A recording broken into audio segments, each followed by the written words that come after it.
Hello बच्चों, स्वागत है आपका अपने यूट्यूब चैनल विद्यार्थी विजन पे। मैं जीशान अहमद आज आपको कराऊंगा एनआईएस क्लास 12th की हिस्ट्री, जो कि हमारा चैप्टर 10 आज हम पढ़ेंगे। चैप्टर 9 दिल्ली सल्तनत हमने पढ़ लिया है। आज हम पढ़ेंगे मुग़ल शासन की स्थापना के बारे में, यानी इसमें मुग़ल शासकों के बारे में पढ़ेंगे। तो शुरुआत करते हैं आज की क्लास को बिना देरी के।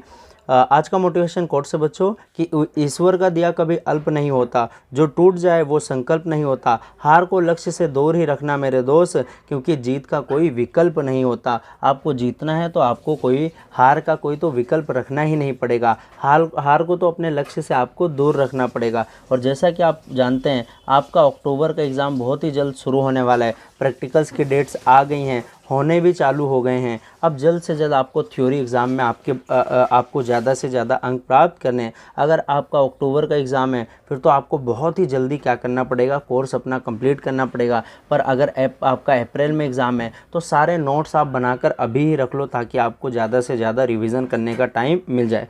चलिए शुरुआत करते हैं। चैप्टर पढ़ेंगे मुग़ल शासन की स्थापना के बारे में। पहले हम प्रमुख मुग़ल शासकों के बारे में जान लेते हैं। सबसे पहले मुग़ल शासन के संस्थापक कौन थे? बाबर थे। और बाबर का शासनकाल 1526 से लेकर 1530 तक था।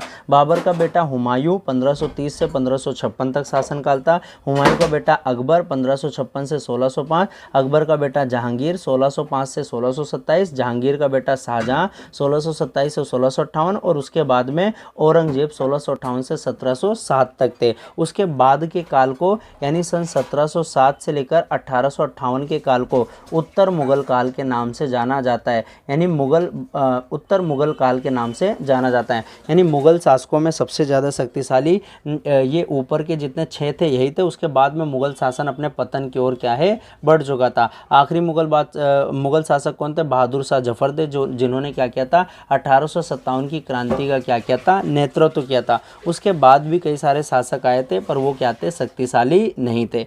हम बात करते हैं, पिछले अध्याय में हमने दिल्ली सल्तनत की स्थापना के बारे में पढ़ा कि कैसे दिल्ली सल्तनत ने 1206 से लेकर 1526 के बीच में क्या किया, दिल्ली में शासन किया था। और ये तुर्क और अफगानियों का मिक्सअप शासन था और संगठन के संबंध में बारे में पढ़ा था। इस अवधि के दौरान शासक जो थे तुर्क भी थे और अफगान भी थे। आपने ध्यान दिया होगा कि संपूर्ण सल्तनत शासन की अवधि के दौरान तुर्क समूह और अफगान के बीच ही क्या होता था, संघर्ष होता था। यानी तुर्क कभी अफगान, कभी तुर्क कभी अफगान। दिल्ली सल्तनत समाप्त होने के कारण यहाँ विभिन्न प्रादेशिक शक्तियों का क्या हो गया, उद्भव हो गया, जो कि हमने लास्ट में दिल्ली सल्तनत में पढ़ा था। प्रादेशिक शक्तियाँ मतलब कि कई सारे लोगों ने क्या किया, अपने आप को स्वतंत्र घोषित कर दिया। इसलिए जब 1526 में बाबर ने भारत पर आक्रमण किया तो सल्तनत की केंद्रीय जो शक्ति थी वो पूरी तरीके से समाप्त हो चुकी थी और प्रादेशिक स्तर पर जो है शक्तियाँ बढ़ गई थी, कई सारे साम्राज्य पैदा हो गए थे। दिल्ली आसपास के क्षेत्र में सुल्तान इब्राहिम लोदी के जो अधीन थे। अन्य महत्वपूर्ण साम्राज्य क्या थे अपने आप में? गुजरात था, मालवा अलग से था, बंगाल, बीजापुर, गोलकुंडा, अहमदनगर, बरार, मेवाड़ और दक्षिण में विजयनगर, ये सभी स्वतंत्र साम्राज्य थे जिनके अपने अपने जो है राजा थे। इसके अतिरिक्त बहुत सी बड़ी संख्या में छोटे और स्वयंभू राजा भी थे, जो देश के विभिन्न भागों में क्या कर रहे थे, उस टाइम पे शासन कर रहे थे। इस पार्ट में हम जानेंगे कि भारत पर मुगल वंश ने कैसे स्थापना किया था। मुगल के नेतृत्व में मध्य एशिया में एक बहुत बड़ा योग्य सेनापति और प्रशासक जहीरुद्दीन मोहम्मद बाबर के हाथों में कैसे मतलब चला गया दिल्ली की बागडोर, कैसे मुगल काल की स्थापना होती है, उसके उत्तराधिकारी धीरे धीरे कैसे संपूर्ण भारत में अपने राज्य को फैलाते हैं, इन सभी के बारे में हम पढ़ेंगे। इस पाठ का उद्देश्य क्या है बच्चों? इस पाठ का अध्ययन करने के बाद में हम सबसे पहले बाबर की उन परिस्थितियों के बारे में बता सकेंगे जिसमें उसने भारत में प्रवेश किया था, यानी क्या परिस्थिति थी। ये क्वेश्चन भी पूछ सकते हैं। दूसरा आता है आपके कि भारतीय शासकों पर मुगलों की जीत की सफलता के कारण बता सकेंगे कि आखिर क्यों, क्या कारण था कि मुगल यहाँ पे जीत गए और सत्ता स्थापित किया। तीसरा हम पढ़ेंगे कि बाबर की मृत्यु के पश्चात हुमायूं को किन किन चुनौतियों का सामना करना पड़ा और उसका परिचय दे सकेंगे। चौथा हम जानेंगे उन परिस्थितियों का विश्लेषण कर सकेंगे जिसके अधीन बाबर को हार स्वीकार करनी पड़ी और अफगानों की शक्ति का पुनरुद्धार हुआ था। यहाँ पर बाबर की जगह बच्चों हुमायूं आएगा कि किस तरीके से हुमायूं को हार स्वीकार करनी पड़ी और अफगानों की शक्ति को पुनरुद्धार किया गया था। हुमायूं के द्वारा दोबारा भारत पर विजय प्राप्त करने के बारे में जानेंगे। फिर अकबर के अधीन मुगल साम्राज्य काल का कैसे विस्तार हुआ, क्या क्या संगठित थी, औरंगजेब के शासनकाल के में प्रादेशिक विस्तार कैसे हुआ था, फिर भारत में मुगल साम्राज्य को किन किन चुनौतियों का सामना करना पड़ा था। तो ये जो उद्देश्य होता है यही आपके क्या हैं, महत्वपूर्ण प्रश्न है जो आपके एग्जाम में डायरेक्ट छपते हैं। सबसे पहले हम जानेंगे बच्चों बाबर के बारे में कि बाबर का आगमन, और बाबर कब से कब तक थे, 1526 से लेकर 1530 तक बाबर ने क्या किया था, जो है यहाँ पर मुगल सल्तनत की स्थापना की थी। भारत में मुगल शासक के संस्थापक कौन थे बच्चों, बाबर थे। 1526 से लेकर 1707 तक मुगल काल था। इन बाबर 1526 से लेकर 1530 के बीच में शासक करते हैं। बाबर का जन्म 14 फरवरी 1483 में फरगना में हुआ था, जो फरगना जो कि ट्रांस ओक्सियाना प्रांत में हुआ था। इनके पिता का नाम मिर्जा उमर शेख था जो कि तुर्क की तरफ से थे। माता का नाम कुतुलुग निगार था जो कि मंगोलों के तरफ से, इसलिए इनको क्या है, तुर्क और मंगोल दोनों का मिश्रण कहा जाता है। बाबर का वास्तविक नाम क्या था, जहीरुद्दीन था। इनकी दादी का नाम एहसान दौलत बेगम था जिन्होंने इनका राज्याभिषेक किया था, और इनके दादा का नाम क्या था, मिर्जा अबू शेख था। जो बाबर के पिता की मृत्यु 1494 में हो गई थी, और उसके बाद में इन्होंने क्या किया था, मृत्यु के बाद में 1494 में फरगना का शासक बनता है कौन, बाबर बनता है। और राज्याभिषेक किसने कराया था, इनकी दादी ने कराया था। 1504 में काबुल को विजय कर लेता है, और बाबर ने क्या किया था, सन 1519 से लेकर 1524 तक भारत पे क्या किया था, आक्रमण किए थे। और भारत पे बाबर ने ऐसी आक्रमण नहीं किया, भारत के ही 2 शासकों ने क्या किया था, बाबर को निमंत्रण दिया था बाकायदा कि आओ यहाँ पे भारत में आओ और आक्रमण करो और अपनी सत्ता स्थापित करो। या उनके मन में ये था कि बाबर आएगा, आक्रमण करेगा, लूट कर चला जाएगा और हम यहाँ पर राज करेंगे। जिनमें एक मुस्लिम शासक थे, एक हिंदू शासक थे। उन दोनों ने मिलकर बाबर को क्या किया था, बाबर को बुलाया था। हम बाबर के बारे में पढ़ लेते हैं। सन 1494 में 12 वर्ष की उम्र, मात्र 12 साल की उम्र में अपने पिता की मृत्यु के बाद में बाबर ट्रांस ओक्सियाना में एक छोटी सी जागीर यानी फरगना की राजगद्दी के ऊपर बैठ गया था। मध्य एशिया में उस समय बहुत अस्थिरता थी और बाबर को अपने ही अभिजात जो वर्ग थे ना, उनका विरोध का सामना करना पड़ रहा था। यद्यपि वो समरकंद को जीतने के लिए तो बहुत समर्थ था, परंतु बहुत जल्द उसे पीछे हटना पड़ा क्योंकि उसके ही कुलीन लोगों ने उसका साथ छोड़ दिया था और उसे उज़्बेकियों के हाथे फरगना को हारना पड़ गया था। बाद में बाबर जो मुगल हैं उनको तिमूरियन कहा जाता है। तिमूरियन क्यों कहते हैं कि बाबर मध्य एशिया को जीतने वाला महान विजेता तैमूर बहुत ही विशिष्ट महान विजेता चंगेज खां इनके वंश से रिलेटेड था। अपनी माता की तरफ से तो वो मंगोल वंश से संबंधित था और पिता की तरफ से वो तैमूर से संबंधित था, यानी दोनों, इसीलिए मुगलों को तैमूरियन भी कहा जाता है। मध्य एशिया में बाबर को शासन प्रारंभिक काल में बहुत कठिन संघर्ष करना पड़ा था। इस पूरी अवधि के दौरान वह हिंदुस्तान की तरफ बढ़ने की योजना बना रहा था, यानी जब उसने देखा कि मध्य एशिया में उसका शासन करना बहुत ही ज़्यादा मुश्किल होता जा रहा है तो वो वहाँ से शिफ्ट होकर हिंदुस्तान की तरफ बढ़ने की वो योजना बना ही रहा था। और अंत में 1517 में बाबर ने भारत की ओर बढ़ने का दृढ़ निश्चय कर लिया। बाबर ने भारत की ओर बढ़ने का दृढ़ निश्चय कब किया था, सन 1517 में किया था।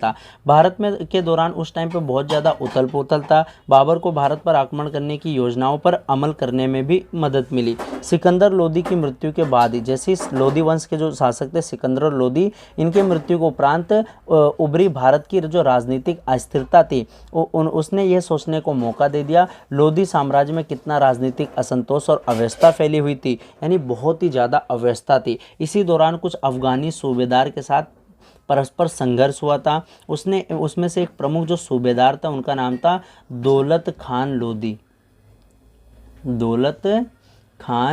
लोदी।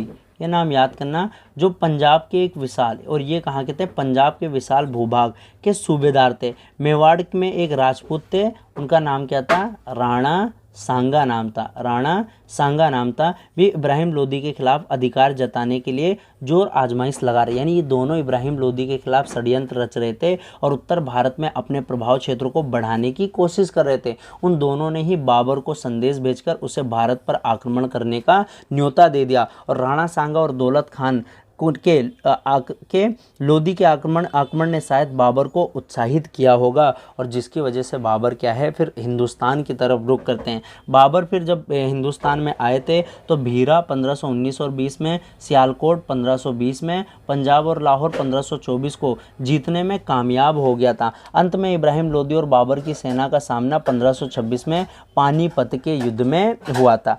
इससे पहले और भी चीज़ें हम देख लेते हैं कि जो बाबर थे, बाबर भारत में आए थे, 1519 में आक्रमण किया था पहला, 17 में सोचा था जाने की, 19 में बाजौर और बेहरा आक्रमण किया, जीत गए, 20 में सियालकोट आक्रमण, 20 से 22 में यूसुफ जाइयों के विरुद्ध आक्रमण, 1524 में लाहौर और दिवालपुर पर आक्रमण किसने किया था? बाबर ने। 19, 20, 20 से 22 और 24, 1519, 1520, 1522 और फिर 1524 के बीच में क्या किए? 4 प्रमुख आक्रमण किए। पर बाबर का भारत में लड़े गए जो प्रमुख 4 युद्ध थे वो ये 4 ना होकर नीचे वाले हैं। जैसे सबसे पहला युद्ध क्या था? 1526 का पानीपत का युद्ध। 1526 में पानीपत का युद्ध हुआ। तो इसको एक ट्रिक से भी याद कर सकते हैं कि बाबर आया, पानी पिया यानी पानीपत का युद्ध लड़ा 1526 में, खाना खाया यानी खानवा का युद्ध लड़ा 1527 में लड़ता, फिर चल दिया चंदेरी का युद्ध, और घर गया यानी घाघरा का युद्ध आएगा। पानीपत का युद्ध 1526 में, खानवा का युद्ध 1527 में, चंदेरी का युद्ध 1528 में और घाघरा का युद्ध 1529 में। जिसमें से जो पानीपत का युद्ध है ना वो आपके लिए बहुत ही इंपॉर्टेंट है, जिसके बारे में आपको यहाँ पे बता रखा है। जो पानीपत का युद्ध था 21 अप्रैल 1526 में हुआ था। ये इब्राहिम लोदी और बाबर की सेना के बीच में हुआ था। बाबर की सेना में बहुत कम सिपाही थे, यानी 12,000 ही सैनिक थे। फिर भी उनकी जो सैनिक व्यवस्था थी ना बहुत ही श्रेष्ठ थी। पानीपत की लड़ाई में बाबर की जीत उसकी सैनिक पद्धति की एक बहुत बड़ी जीत थी। बाबर की सेना में सिर्फ 12,000 सैनिक थे, जबकि इब्राहिम लोदी के पास 1 लाख सैनिक बल था। युद्ध के मैदान में जब आमने सामने लड़ाई हुआ तो बाबर की जो युद्ध नीति थी वो बहुत ही अद्वितीय थी। उसने युद्ध लड़ने के लिए रोमी यानी ऑटोमन युद्ध पद्धति को अपनाया था। क्वेश्चन आता बाबर ने कैसी युद्ध पद्धति को अपनाया था? रोमी यानी ऑटोमन। उसने इब्राहिम की सेना को 2 पंक्तियों से घेर लिया था और बीच में घुड़सवार, तीर और अनुभवी ऑटोमन तोपों से आक्रमण किया था। चारों तरफ से घेर लिया था। खाई और राह में खड़ी बाधाओं से सेना को दुश्मन के विरुद्ध आगे बढ़ने से बचाव का काम किया। इब्राहिम लोदी की अफगानी जो सेना के बहुत भारी संख्या में सैनिक मारे गए। इब्राहिम लोदी की युद्ध के मैदान में ही मृत्यु हो गई और इस प्रकार दिल्ली और आगरा पर बाबर का नियंत्रण हो गया और लोदी की अपार संपदा पर भी इसका कब्जा हो गया। इस धन को बाबर के सेनापतियों और सैनिकों में इसको पूरी तरीके से क्या किया था? बाबर ने बांट दिया था। अब जो पानीपत का युद्ध था बाबर ने इसमें एक पद्धति का इस्तेमाल किया था, उसका नाम है तुलगुमा पद्धति। तुलगुमा पद्धति एक किसे कहते हैं? जो चारों तरफ से घेर लिया जाता है। तोप सजाने की विधि का भी प्रयोग किया था, बंदूक गोला बारूद का भी क्या किया था? इसमें प्रयोग किया था। जो इब्राहिम लोदी थे वो मारे गए। इसी के साथ में भारत में क्या होता है? मुगल वंश का क्या होता है? स्थापना हो जाता है। अब उसके बाद में पानीपत की विजय के बाद बाबर को अपनी विजय को संगठित करने के लिए एक दृढ़ आधार प्रदान कर दिया था। इस समय इन समस्याओं का सामना करना पड़ रहा था। क्या क्या समस्याएं थी बाबर के सामने? उसके जो पहली समस्या, उसके जो कुलीन वर्ग के लोग थे ना, सेनापति थे, वो मध्य एशिया में दोबारा वापस लौटने के लिए क्या थे? उत्सुक थे, क्योंकि भारत का वातावरण उनको पसंद नहीं आया और सांस्कृतिक दृष्टि से भी वो अजनबी महसूस करते थे। दूसरी चुनौती क्या थी कि राजपूत मेवाड़ के राजा राणा सांगा के नेतृत्व के अधीन अपनी शक्ति को एकजुट करने में लगे थे। यानी जिस राणा सांगा ने बुलाया वही अब अपने आप को ताकतवर बनाना चाहते थे और मुगल सेनाओं को यहाँ से खदेड़ना चाहते थे। तीसरा क्या था? अफगानियों को यद्यपि पानीपत में हार का मुंह देखना पड़ा हो, लेकिन अभी भी उनकी शक्ति उत्तर प्रदेश के पूर्वी भाग, बिहार और बंगाल में क्या थे? अफगानी शक्तिशाली थे।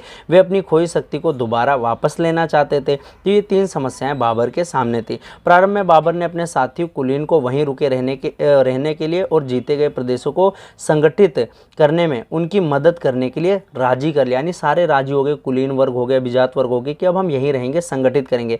इस कठिन काम में सफलता हासिल करने के बाद उसने अपने पुत्र हुमायूं को पूर्व में अफगानियों का सामना करने के लिए भेज दिया। और बाबर के पुत्र का नाम क्या था? हुमायूं नाम था। फिर मेवाड़ के राणा सांगा बहुत ही बड़ी संख्या में राजपूत राजाओं का समर्थन एकत्रित करने में सफल भी हो गए थे। जो राणा सांगा थे वहाँ पे वो अपनी तैयारी करे थे। इनके प्रमुख कौन थे? जालोर, सिरोही, डूरंगपुर, अंबर, मेड़ता, ये सब। चंदेरी के मेदिनी राय थे, मेवात के हसन खान थे और सिकंदर लोदी के छोटे बेटे महमूद लोदी भी अपनी सेनाओं सहित राणा सांगा के साथ आ मिले, यानी सब लोग मिल गए थे।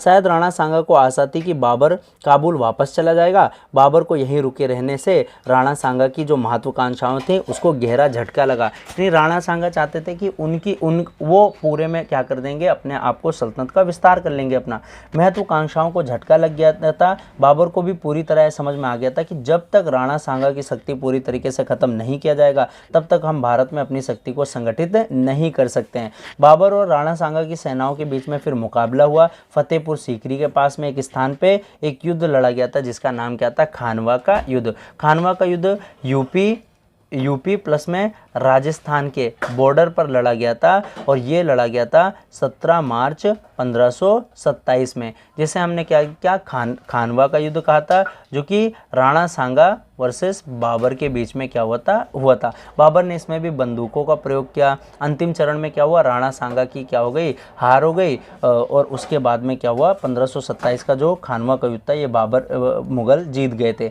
राणा सांगा की हार हुई और एक बार फिर बाबर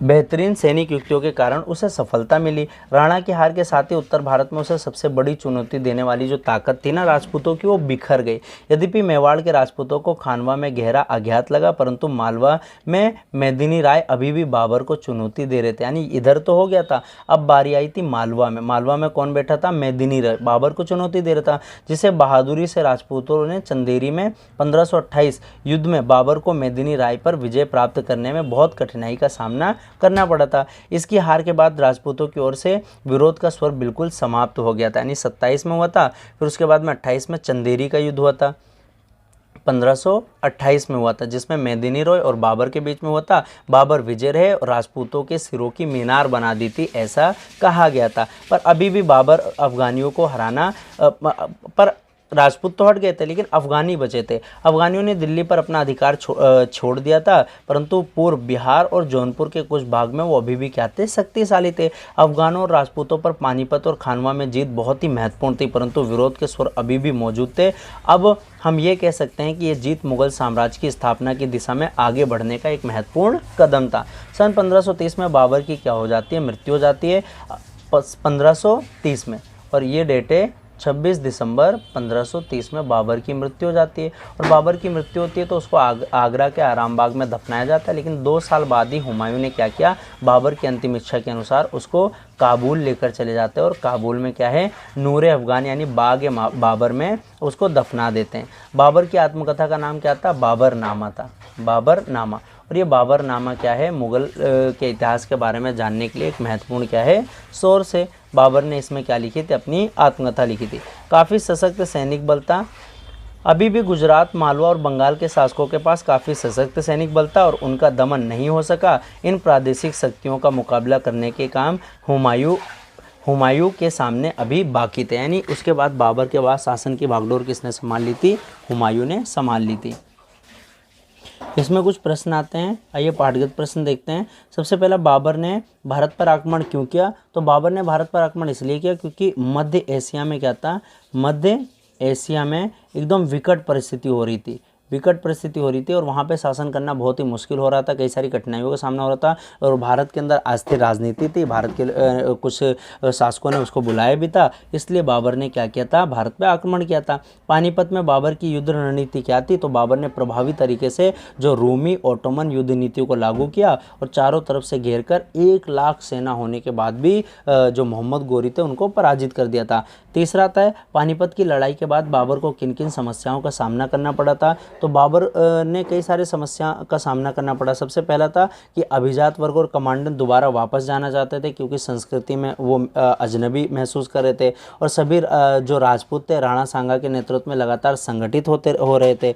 चौथा आता है, राजपूताना के कौन से 2 शासकों को बाबर ने हरा दिया था? तो एक तो राणा सांगा थे, एक मेदिनी रॉय थे। राणा सांगा और मेदिनी रॉय। और आपको पता है है बाबर ने प्रमुख कौन से युद्ध लड़े थे? 1526 में, 1527 में, 1528 में।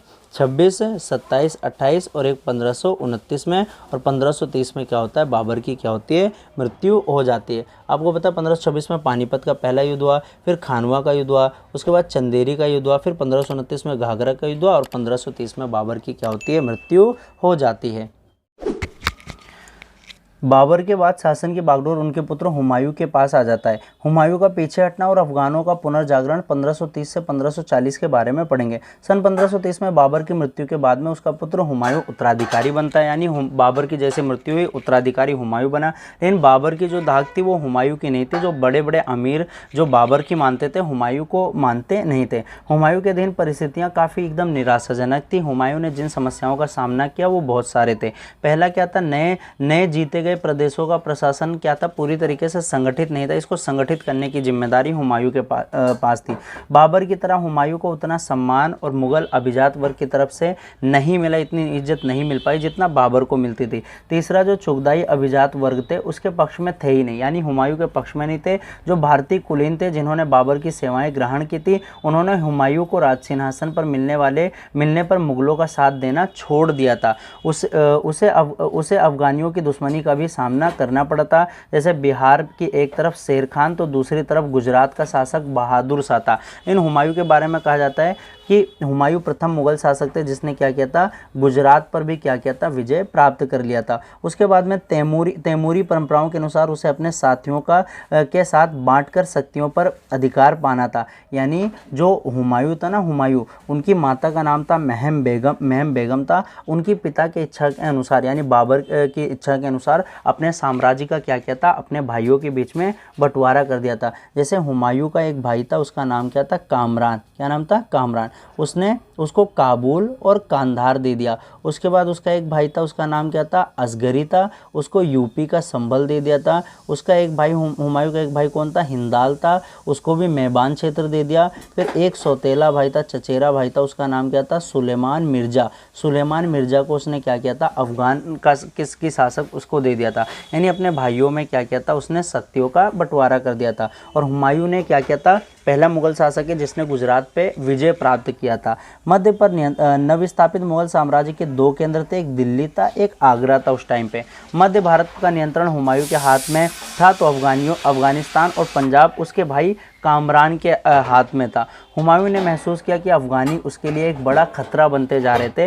वे पूर्व और पश्चिम से अफगानियों के संयुक्त विरोध से बचना चाहता था। उस समय तक बहादुर शाह ने भीलसा हो गया, रायसेना हो गया, उज्जैन और जगरोन पर कब्जा कर लिया था। और बहादुर शाह, मैंने बताया था, ये उसके लिए जो गुजरात का शासक था बहुत ही बड़ा चिंता का विषय बनता जा रहा था। वे अपनी शक्ति का संयोजन कर रहा था। कौन? बहादुर शाह। जबकि हुमायूं पूर्व में चुनार में घेराबंदी कर रहा था। और अगर पूछे चुनार का युद्ध हुआ था, चुनार आक्रमण हुआ था 1538 में हुआ था। चुनार आक्रमण कब हुआ था? 1538 में हुआ था। वहीं बहादुर शाह जो थे मालवा और राजपूताना की तरफ अपने पांव फैला रहे थे। इन परिस्थितियों में हुमायूं को आगरा जो है दोबारा वापस आना पड़ता है 1532 और 33 में। विस्तार की नीति को जारी रखते हुए बहादुर शाह ने 1534 में क्या किया था? चित्तौड़ पे आक्रमण कर दिया था। युद्ध की दृष्टि से चित्तौड़ एक बहुत बड़ा स्थल होने का फायदा उसको उपलब्ध करवा सकता था। किसको? बहादुर शाह, जो कि कहाँ के शासक थे? गुजरात के।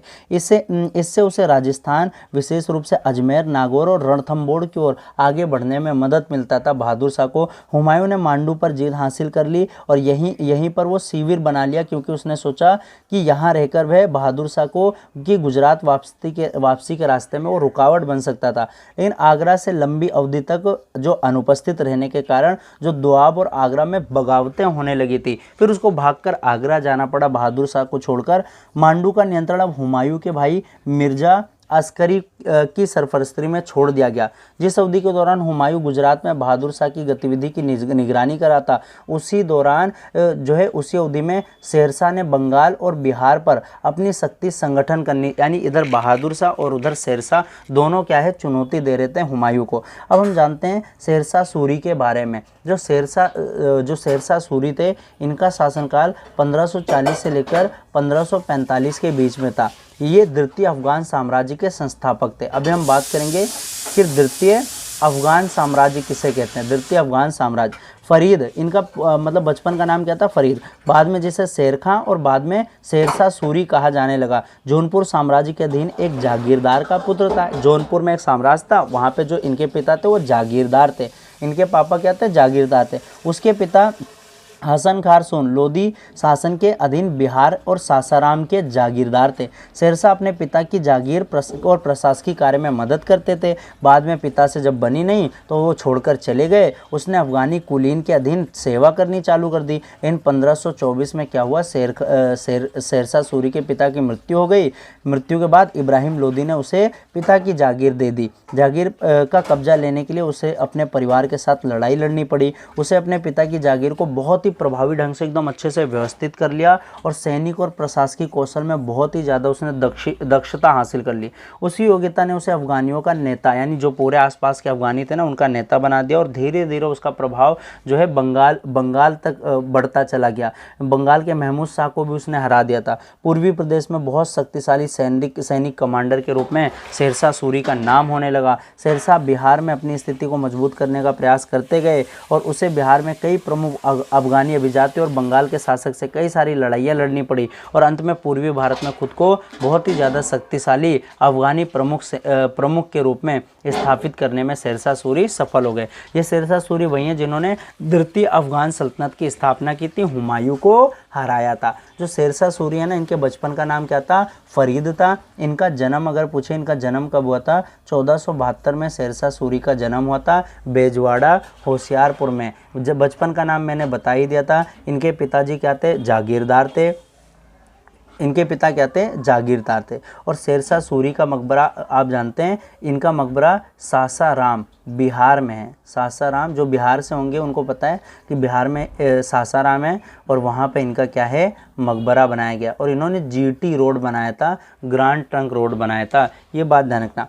अब उसके बाद आता है शेरशाह सूरी एक निर्विवाद अफगानी नेता के रूप में स्थापित होना चाहते थे। उन्होंने बंगाली सेना पर आक्रमण किया और सूरजगढ़ की लड़ाई में उनको हरा दिया था। मतलब बंगाल पे भी इन्होंने आधिपत्य कर लिया था। बिहार, बंगाल, नॉर्थ ईस्ट उधर पूरा ने बंगाल से बहुत बड़ी धन संपदा हासिल करी, जिससे एक बड़ा सैन्य बेड़ा खड़ा कर लिया था। अब उसने बनारस और उस मुगल प्रदेशों पर भी आक्रमण करना शुरू कर दिया। हुमायूं को शेरशाह की महत्वाकांक्षा पर संदेह तो था, लेकिन वे उसकी क्षमताओं को आंक नहीं पाए कि शेरशाह सूरी इतने बड़े आगे चलकर साबित हो सकते हैं कि मुगल सल्तनत को ही ख़त्म कर देंगे, है ना। उसने अपने जौनपुर के गवर्नर हिंदू बेग से कहा कि वे शेरशाह की गतिविधि पर नज़र रखें। इस बीच शेरशाह ने क्या किया? सन 1538 में बंगाल की राजधानी गोड़ पर जीत हासिल कर ली। जब हुमायूं बंगाल की तरफ बढ़ रहा था तो शेरशाह ने क्या किया? आगरा के मार्ग में नियंत्रण कर लिया पूरा। और हुमायूं के लिए जो संचार था ना, जो हुमायूं को खबरें जाती थी, उन सभी पे क्या किया था? नियंत्रण कर लिया। और हुमायूं के कार्य में बाधा उत्पन्न करना चालू कर दिया। दूसरी तरफ हुमायूं के भाई जो हिंदल मिर्जा ने खुद को स्वतंत्र घोषित कर दिया। अब हुमायूं ने चुनार वापस लौटने का फैसला कर लिया था, जिसने उसकी सेना के लिए रसद पूर्ति करनी थी। जब वह चौसा पहुंचा तो 1539 तो उसने कामसाना नदी के पश्चिम के किनारे पर शिविर बनाया। शेरशाह ने नदी के किनारे जाकर हुमायूं पर आक्रमण करना चालू कर दिया। तो यहाँ से एक युद्ध की कहानी चालू होगी और उस युद्ध का नाम क्या है? मैंने बताया था चुनार आक्रमण कब हुआ था? 1538 में हुआ था। और एक होता है 1539 में, और इसको बोलते हैं चौसा का युद्ध। चौसा का युद्ध ये हुमायूं और शेर खां के बीच में हुआ था। चौसा का युद्ध हुमायूं वर्सेस शेर खां के बीच में क्या है? लड़ा गया था। और ये चौसा का युद्ध कहाँ लड़ा गया था? किस राज्य में? बिहार में। जो हुमायूं थे उसके 7000 सैनिक मारे गए। हुमायूं अपनी जान बचाकर क्या हुआ था? गंगा नदी में कूद गया था। फिर गंगा नदी में जब कूदा था तो एक कौन बनेगा करोड़पति में सवाल भी आया था कि निजाम सक्का नाम का एक भिस्ती था जो हुमायूं को तैरकर उसकी जान क्या थी? बचा ली थी, वरना हुमायूं की वहीं पे मृत्यु हो जाती। चौसा के युद्ध के बाद शेर खां ने क्या किया? शेरशाह सूरी की उपाधि धारण कर ली और चांदी के सिक्के क्या है? पूरे राज्य में चला दिए थे। लेकिन यहाँ पर क्या है? सल्तनत की स्थापना नहीं हो जाती। उसके बाद में सन 1540 आता है। 1540 में क्या होता है, कन्नौज में दोबारा से युद्ध होता है और इस युद्ध में शेरशाह सूरी ने हुमायूं को अंतिम रूप से पराजित कर दिया। हुमायूं कैसे भी जान बचाकर भाग गया और भारत में दूसरे अफगान साम्राज्य की स्थापना हुई। हुमायूं को भागने पर बाध्य होना पड़ा और फिर हुमायूं का निर्वसन काल चालू होता है 1540 से लेकर 1555। ये हुमायूं का निर्वसन काल था और दूसरे अफगान साम्राज्य का क्या था, स्थापना काल था। हुमायूं बच सकता था परंतु उसकी अधिकांश सेना उस टाइम पे नष्ट हो चुकी थी। बाद में बहुत मुश्किल से वह आगरा पहुंच पाया। उसके भाई कामरान आगरा से निकलकर जो है लाहौर की तरफ बढ़ गए थे। हुमायूं बहुत थोड़ी सी सेना के साथ अकेले रह गया। अब शेरशाह सूरी आगरा की तरफ बढ़ने लगे, हुमायूं भी अपनी सेना को लेकर बढ़ने लगा। दोनों के बीच में फिर कन्नौज में क्या होता है, एक बार फिर से टकराव होता है और अंतिम रूप से शेरशाह सूरी ने क्या किया था, हुमायूं को पूरी तरीके से हरा दिया और सन 1540 में द्वितीय अफगान साम्राज्य की स्थापना होती है। जैसा कि पहले मैंने बता दिया आपको कि लोधी वंश के अधीन पहले अफगान साम्राज्य की स्थापना हुई, फिर 1526 में पानीपत की पहली लड़ाई होती है इब्राहिम लोधी और बाबर के बीच में और फिर बाबर वंश की स्थापना हो जाती है। फिर दोबारा 14 साल बाद 1540 में शेरशाह सूरी ने भारत में दोबारा अफगानी शासन की स्थापना करने में सफल रहे। शेरशाह और उसके उत्तराधिकारियों ने 15 साल तक राज किया था, 1540 से लेकर 1555 तक। इस अवधि को द्वितीय अफगान साम्राज्य काल के नाम से जाना जाता है। इस अफगानी शासन का संस्थापन शेर खान रणकौशन में कुशल और योग्य सेना नायक था। हुमायूं से उसकी लड़ाई के संबंध में हम पहले ही चर्चा कर चुके हैं कि कैसे हुआ था। 1538 में चुनार आक्रमण, 1540 में क्या हुआ था, 39 में चौसा का युद्ध हुआ था बिहार में, फिर 40 में दोबारा कन्नौज का युद्ध हो गया।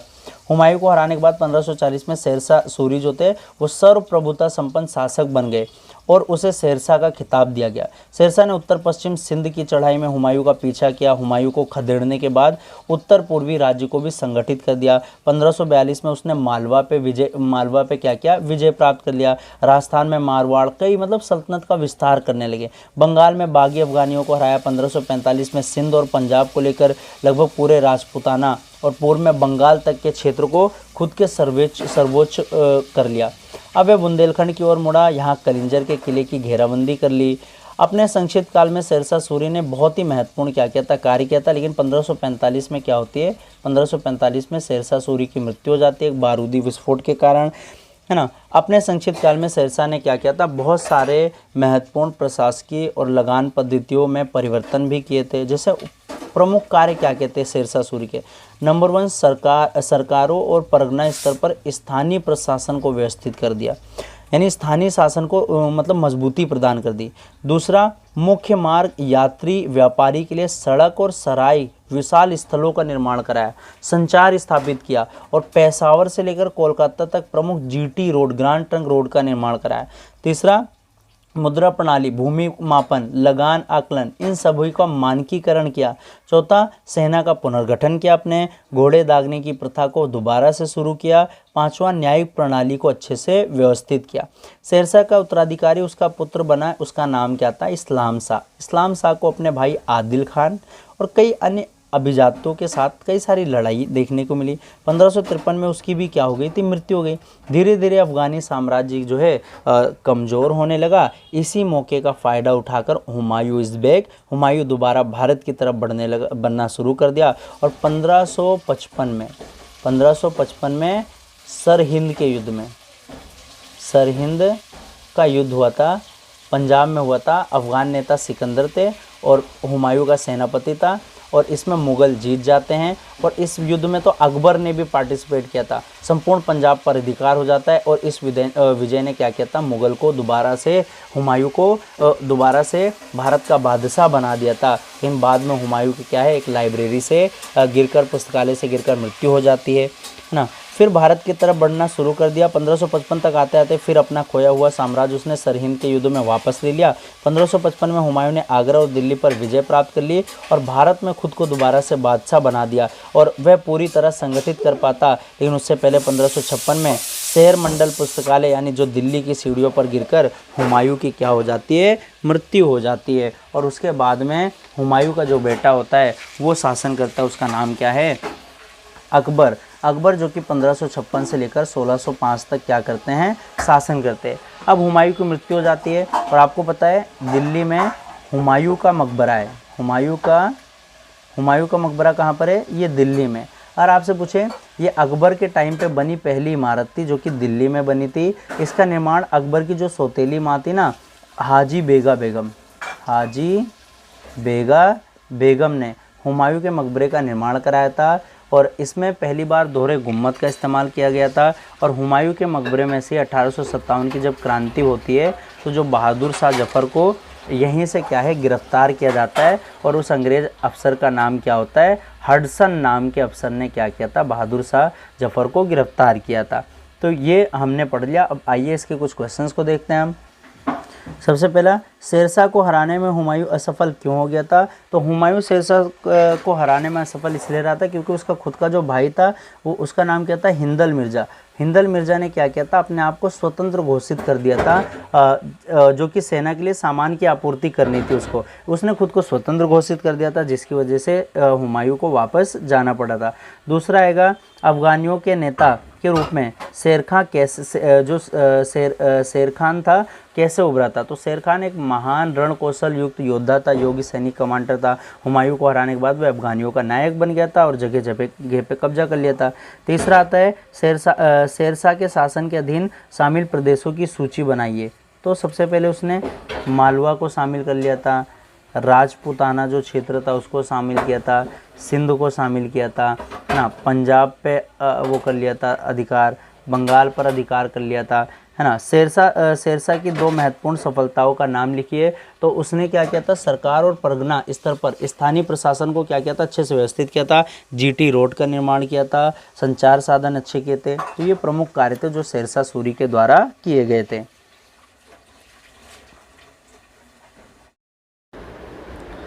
अगला टॉपिक आता है बच्चों अकबर के बारे में। अकबर से औरंगजेब तक हम मुगल साम्राज्य के बारे में पढ़ेंगे, जिसमें सबसे पहले अकबर के शासनकाल के बारे में थोड़ी सी जानकारी प्राप्त करते हैं। ये टॉपिक बहुत महत्वपूर्ण है। अकबर के बारे में आपके एग्जाम में क्वेश्चन पूछते हैं।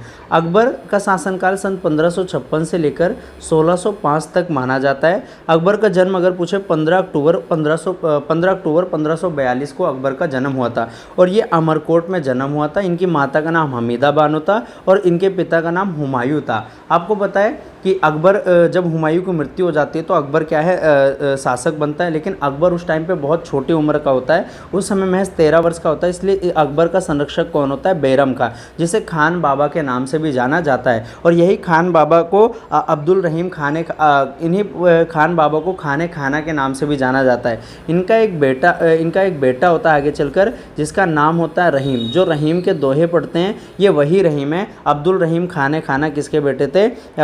जो कि बैरम खान के थे।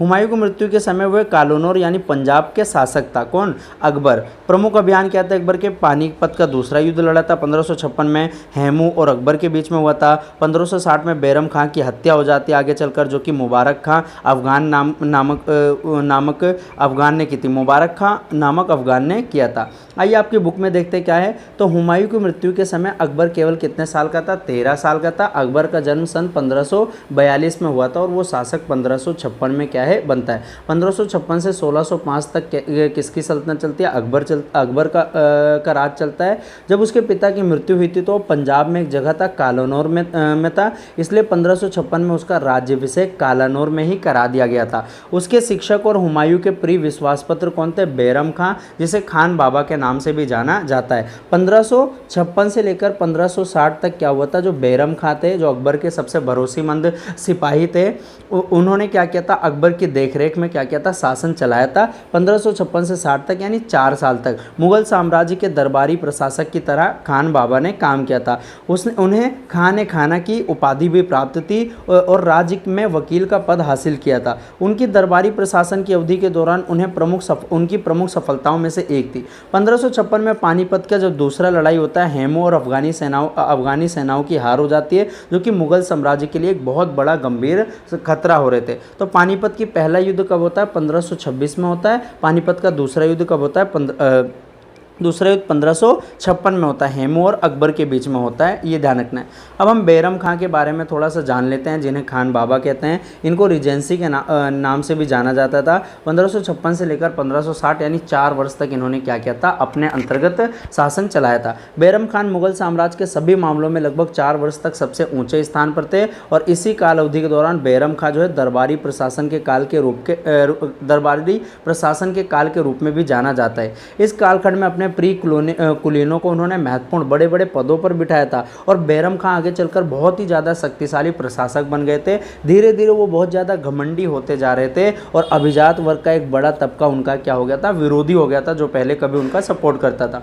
उन्होंने अकबर को भी अपनी बातों से बहुत ज़्यादा प्रभावित कर लिया था, लेकिन इस समय तक अकबर भी मतलब सारा नियंत्रण अपने हाथ में लेना चाहता था। उसने बैरम खां को फिर रास्ते से हटा दिया, और उसने क्या किया, बैरम खान ने प्रतिरोध किया, परंतु हार गया था वो। अकबर ने उसे फिर माफ़ कर दिया और उसे कहा था कि आप सेवानिवृत्त हो जाओ। उसका अनुरोध किया, क्योंकि अकबर उनको बहुत बड़ा गुरु मानता था अपना। उन्हें हज के लिए अकबर ने क्या किया, मक्का जाने के लिए बोल दिया था। मक्का जाने का फैसला किया, लेकिन वहाँ रास्ते में जाते जाते अहमदाबाद के पास एक अफ़गानी था, जिसका नाम मैंने बताया था कि मुबारक खां था। उसने क्या किया था, बैरम खां की हत्या कर दी थी।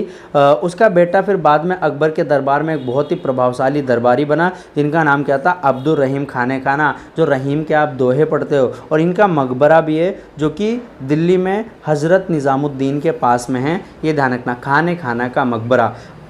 अपनी प्रारंभिक समस्याओं को हल करने और राज्य पर अपना पूरा नियंत्रण स्थापित करने के बाद अकबर ने क्या किया, विस्तारवादी की नीति अपनाई। यानी अकबर, अगर पूछा अकबर के बारे में, तो अकबर का नाम जलालुद्दीन मोहम्मद अकबर था, जो कि बाबर का पोता था और हुमायूं का बेटा था। वह भारत में महान मुगल शासकों में से गिना जाता है। यानी उसकी जो नीति थी ना, वो कट्टरवाद की नीति। उसने क्या है, सभी धर्मों को बाद में बराबर मानकर चला था। और वो गद्दी पे कब बैठा था, 1556 में बैठा था। जब बैठा था तो उसकी उम्र कितनी थी, मात्र 13 वर्ष थी। और उस किसके देखरेख में राजकाज किया था, बैरम खां के देखरेख में क्या किया था, राजकाज किया था। पानीपत की दूसरी लड़ाई कब हुई थी, 1556 में हुई थी, हेमू और अकबर के बीच में हुई थी। जब विस्तारवादी की नीति उसने अपनाई थी, यानी अकबर ने साम्राज्य विस्तार किया और मुगल शासन को बहुत ज़्यादा मजबूत किया। उस समय देशों में फैली हुई कुछ महत्वपूर्ण राजनीतिक शक्तियाँ थीं, जैसे वे राजपूत जो देश में स्वतंत्र सूबेदारों और राजाओं के रूप में फैले हुए थे। नंबर 1 राजपूत थे,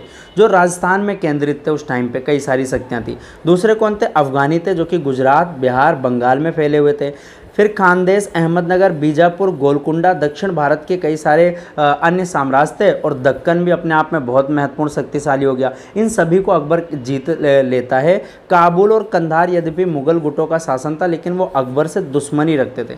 अकबर ने बहुत ही व्यवस्थित नीति अपनाकर साम्राज्य को फैलाने का काम शुरू कर दिया था। बैरम खान को बर्खास्त करने के बाद अब अकबर का पहला कदम था अपने अभिजात वर्ग से जो संघर्ष थे ना, वो अभिजात और कुलीन वर्गों से, उसको समाप्त करना। इसके नियंत्रण के लिए उसने अत्यंत कूटनीतिक और कौशल और संगठनात्मक योग्यताओं को प्रदर्शन किया था। यानी बहुत ही कूटनीतिक तरीके से किया था। अगर आपको मैं बताऊं, अकबर ने कुछ टाइम बाद क्या किया था, गुजरात विजय कर लिया था, जो कि 1572 में किया था। अकबर ने बंगाल पर विजय प्राप्त कर ली थी, जो कि 1576 में किया था। और उससे पहले राजपूतों पे भी कब्जा कर लिया था। 1568 में अजमेर, रणथंभौर, चित्तौड़, इन सभी पे कब्जा कर लिया था। कश्मीर 1586 में जीत लिया था। 1581 में काबुल जीता था। तो धीरे धीरे क्या किया था, अपने आप को विस्तार करना चालू कर दिया। अपनी विस्तार की नीति के शुरुआत में उसने मध्य भारत से की थी, यानी मध्य भारत से। 1559-60 में अकबर ने अपने पहले अभियान दल को मालवा की तरफ बढ़ने से पूर्व ग्वालियर को जीतने के लिए भेज दिया था। मध्य भारत में मालवा पर उस समय बाज बहादुर का शासन होता था। यानी मालवा था, मालवा पे बाज बहादुर का शासन होता था, और वहाँ पे भेज दिया। इसके विरुद्ध लड़ाई के अभियान पर अकबर ने आदम खान को तैनात कर दिया था। अकबर का एक सेनापति था, उसका नाम क्या था, आदम खान। आदम खान को भेजा था वहाँ पे। और बाज बहादुर वहाँ का शासक था। बाज बहादुर कहाँ का शासक था, मालवा का, है ना। और बाज बहादुर हार गया और बुरहानपुर की तरफ भाग गया। अब जब बाज बहादुर वहाँ से हार गया मालवा, तो बुरहानपुर की तरफ भागा। गोंडवाना दलपत शाह की विधवा रानी दुर्गावती द्वारा शासित मध्य भारत का स्वतंत्र प्रदेश था, एक गोंडवाना था, जहाँ पे रानी दुर्गावती शासन कर रही थी, जिसे जीतने के बाद अकबर ने 1564 में मुगल साम्राज्य में मिला लिया। यानी गोंडवाना की शासिका का नाम क्या था, रानी दुर्गावती। रानी दुर्गावती, जिसको मुग़ल ने क्या किया था, अपने शासन में मिला लिया था। ये विस्तारवादी नीति थी। उस समय मुग़ल साम्राज्य पूरे भारत का सबसे विशाल साम्राज्य बन गया था। अब हम जानते हैं कि अकबर की राजपूत नीति या राजस्थान की नीति क्या थी। अकबर ने कई सारे राजपूतों से मित्रता की थी और आमेर में तो एक राजा थे, उनका नाम भारमल था। उनकी जो बेटी थी जोधा, जिसे जोधा अकबर के नाम से जानते हैं, जोधाबाई से विवाह भी कर लिया था। राजपूतों को प्रशासन में ऊंचे ऊंचे पदों पर उसने बिठाया था और इससे तालमेल अच्छा बनाया था।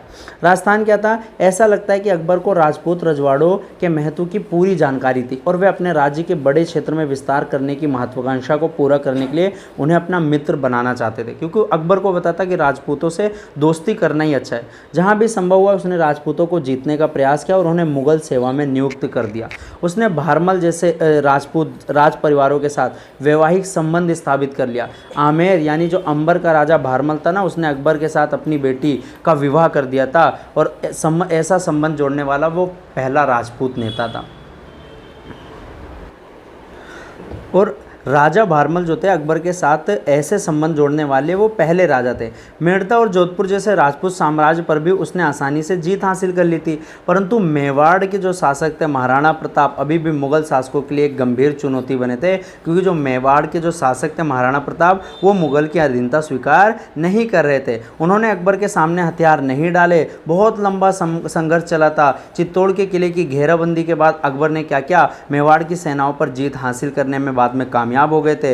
बहुत बड़ी संख्या में राजपूत सैनिक इसमें मारे गए थे, लेकिन अभी भी उसे पूरी तरह हराया नहीं जा सका था और कुछ ना कुछ प्रतिरोध लंबे समय तक मेवाड़ की ओर से करा जाता रहा था। यानी महाराणा प्रताप हार नहीं माने थे और लगातार मुगल सेना को चुनौतियां देते गए थे। चित्तौड़ को हराने के बाद ही रणथंभौर और कालिंजर को भी जीता जा सका। मारवाड़, बीकानेर, जैसलमेर ने भी अकबर के सामने क्या है, हार मान ली और देखते देखते पूरा राजस्थान क्या है, मुगलों के अधीन हो गया था। 1570 तक अकबर ने पूरे राजस्थान को जीत लिया। कौन से सन तक? 1570 तक। दिक्कत कहाँ पर आई थी? सिर्फ मेवाड़ में आई थी दिक्कत।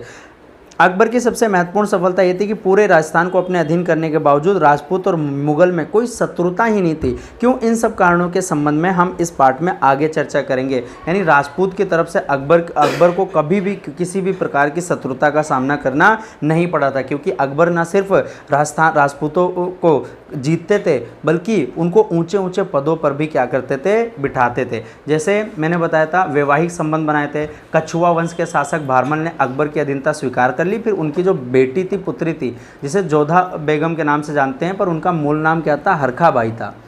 हरखा बाई के साथ विवाह कर दिया था अकबर का। फिर राजस्थान का ऐसा पहला राजपूत वंश था जिसने मुगलों के साथ वैवाहिक संबंध स्थापित किया था। फिर भगवान दास और मानसिंह को मुगल सेना में क्या है, रख दिया गया था। चित्तौड़ विजय कब किया था? 1567 से 1568 के बीच में क्या हुआ था? चित्तौड़ विजय कर लिया था अकबर ने। उसके बाद धीरे धीरे 1570 तक पूरे राजस्थान में क्या हुआ था? पूरे राजस्थान को अकबर ने मुगलों शासन के अधीन कर लिया। अगला प्रमुख क्षेत्र आता है, दूसरा प्रमुख क्षेत्र अफगान आता है, जो कि गुजरात, बिहार और बंगाल पर शासन कर रहे थे। हुमायूं के समय से ही जो अफगानों का विद्रोह था, मुगल के लिए बहुत ज़्यादा चुनौती बना हुआ था। अकबर के शासन के प्रारंभिक काल में जो अफगान सरदार थे, उन्होंने बिहार और बंगाल में विद्रोह करना शुरू कर दिया था, जिसकी वजह से अकबर को क्या है, गुजरात, बिहार और बंगाल की तरफ रुख करना पड़ा। अफगानियों के खिलाफ जंग अकबर ने 1572 में शुरू की थी, 1572 में। वहाँ के राजकुमारों में से एक राजकुमार थे इत्तिमाद खान ने अकबर को आमंत्रित किया कि वहाँ पर आकर इस क्षेत्र को पूरा जीत लें।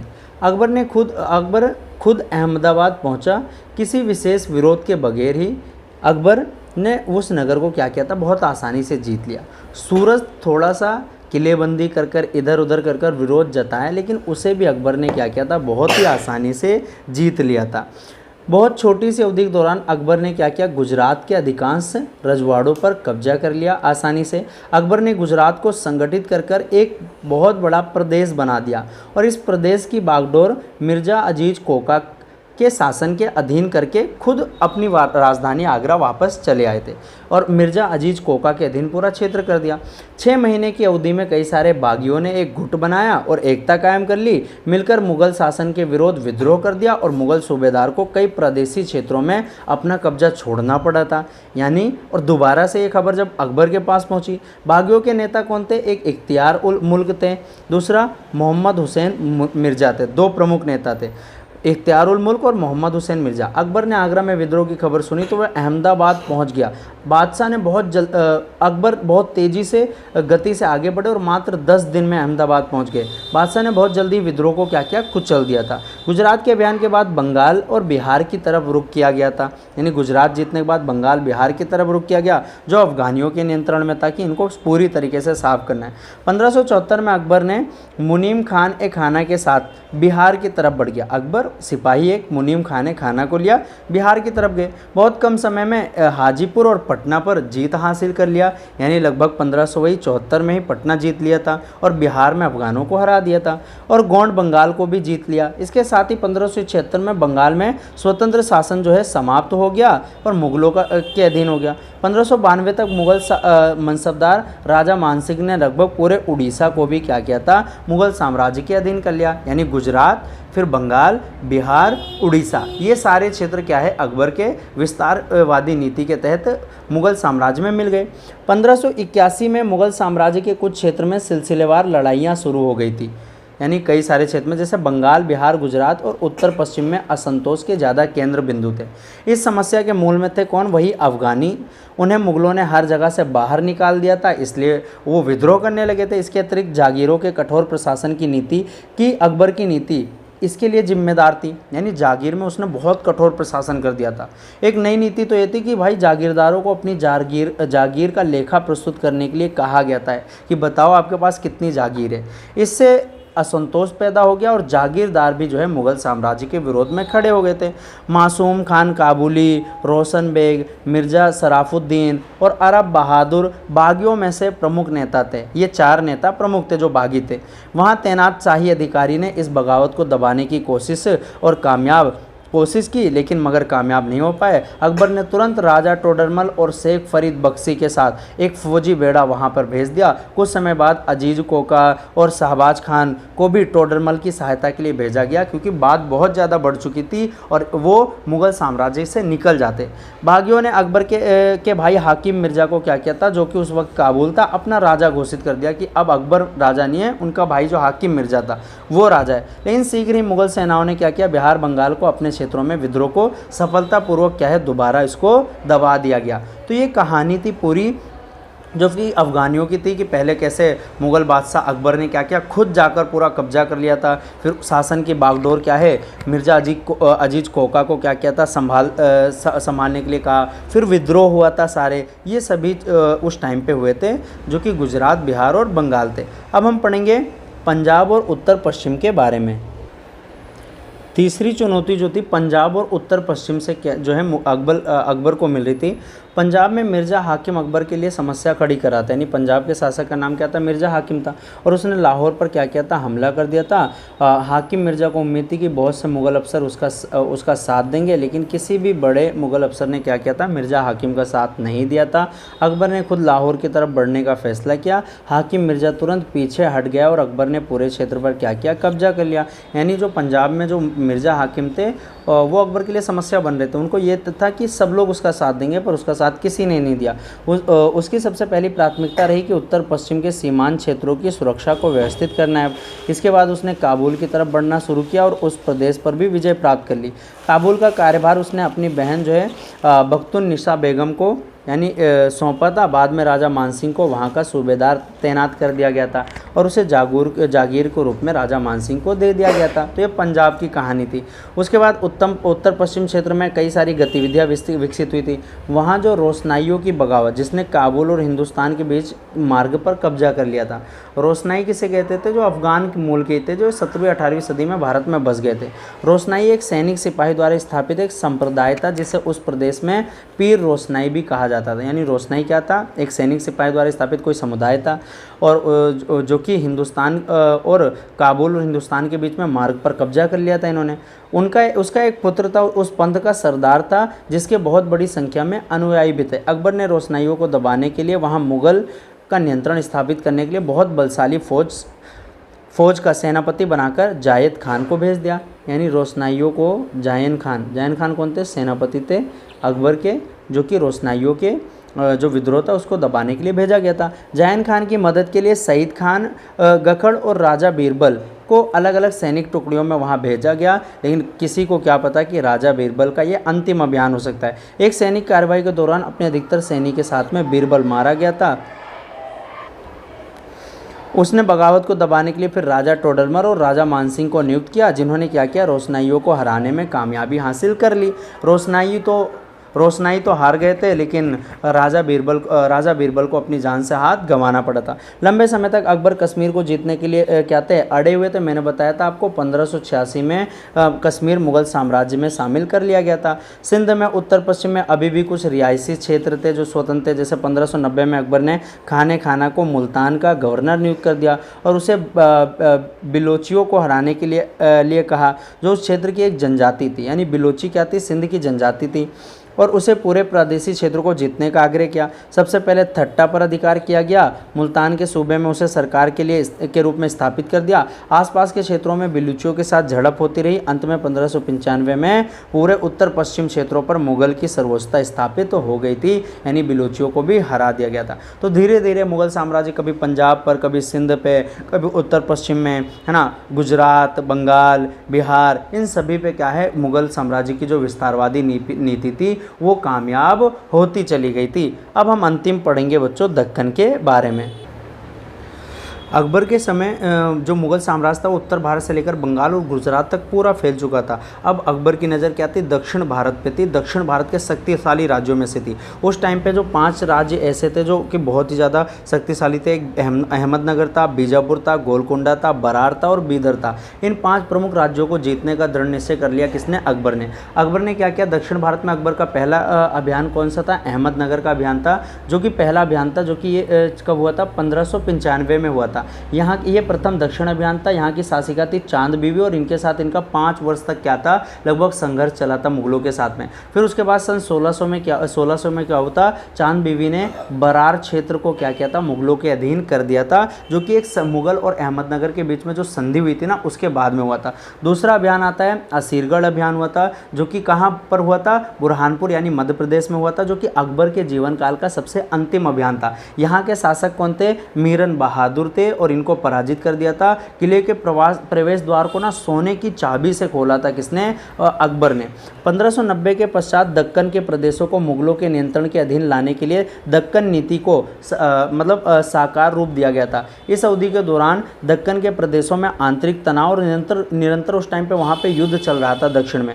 1591 में अकबर ने दक्कन के प्रदेशों को उपहार भेजकर ये संदेश भिजवाया कि भाई तुम मुगल की स्वायत्तता क्या करो? स्वीकार कर लो। परंतु किसी ने इसमें कोई रुचि नहीं दिखाई, कोई सफलता नहीं मिला। तो अकबर ने क्या किया? अब आक्रमण की नीति अपनाई थी, निर्णय लिया। पहला अभियान उसने अहमदनगर के लिए कूच किया था, जिसके सेना नायक थे राजकुमार मुराद और अब्दुल रहीम खाने खाना। 1595 में मुगल सेनाओं ने क्या किया था? अहमदनगर पर आक्रमण कर दिया था और यहाँ की शासिका चांद बीवी थे, उन्होंने मुगलों का मुकाबला किया। उसकी सहायता के लिए बीजापुर के शासक आए, गोलकुंडा के शासक आए। बीजापुर के शासक का नाम इब्राहिम आदिल शाह था, गोलकुंडा के शासक का नाम कुतुब शाह था। इन सभी ने क्या किया था? संघर्ष किया, लेकिन उनको कोई सफलता प्राप्त नहीं हुई। खूब घमासान क्या होता है? युद्ध हुआ। दोनों तरफ से भारी नुकसान होने के बाद एक समझौता हुआ, जिसके तहत चांद बीबी ने क्या किया था? बरार को मुगलों के हवाले कर दिया था। लेकिन चांद बीबी यहीं पर रुकने वाली नहीं थी। चांद बीबी ने क्या किया? बरार को वापस लेने के लिए फिर से क्या किया था? कुछ समय बाद हमला कर दिया। और इस वक्त जो मुगल की तरफ से निजाम शाही, कुतुब शाही और आदिल शाही टुकड़ियों ने मिलकर मोर्चे को संभालने का क्या किया था? निर्णय लिया था। इन मुगल को भारी नुकसान हुआ, उसके बावजूद वे अपनी स्थिति बनाए रखने में कामयाब रहे। इस बीच मुराद खान और खाने खाना आपस में दोनों के बीच में क्या हुआ था? मतभेद हो गया था, और जिसकी वजह से जो मुगल की ताकत है ना, वो घटने लग गई थी। इसलिए अकबर ने खाने खाना को वापस बुलाया और दक्कन में अबुल फजल को क्या किया था? नियुक्त कर दिया था। 1598 में राजकुमार मुराद की क्या होती है? मृत्यु हो जाती है। राजकुमार दानियाल और खाने खाना को दक्कन भेजा जाता है। अहमदनगर जीत लिया गया फिर से। जल्दी ही मुगल ने आसीरगढ़ और उसके आसपास के क्षेत्र क्षेत्रों को जीत लिया। बीजापुर के आदिल शाह ने भी मित्रता दर्शाई और राजकुमार दानियाल से, जो कि मुगल शासक थे, अपनी पुत्री का क्या क्या विवाह कर दिया था। इस बीच चांद बीवी का भी बीच में देहांत हो जाता है। अब दक्कन में मुगलों के प्रदेश में असीरगढ़, बुरहानपुर, अहमदनगर, बरार, ये सारे क्या हो गए, शामिल हो गए। अकबर के अधीन मुगल साम्राज्य, देखो ये सारे साम्राज्य जिनके ऊपर यहाँ पे लिखा हुआ है मुगलों ने क्या किया था, कब्जा कर लिया था। उसके बाद क्या है, प्रादेशिक विस्तार के साथ साथ अकबर ने सेना नायकों और मुगल अभिजातियों में मिलाने की नीति भी शुरू की गई थी।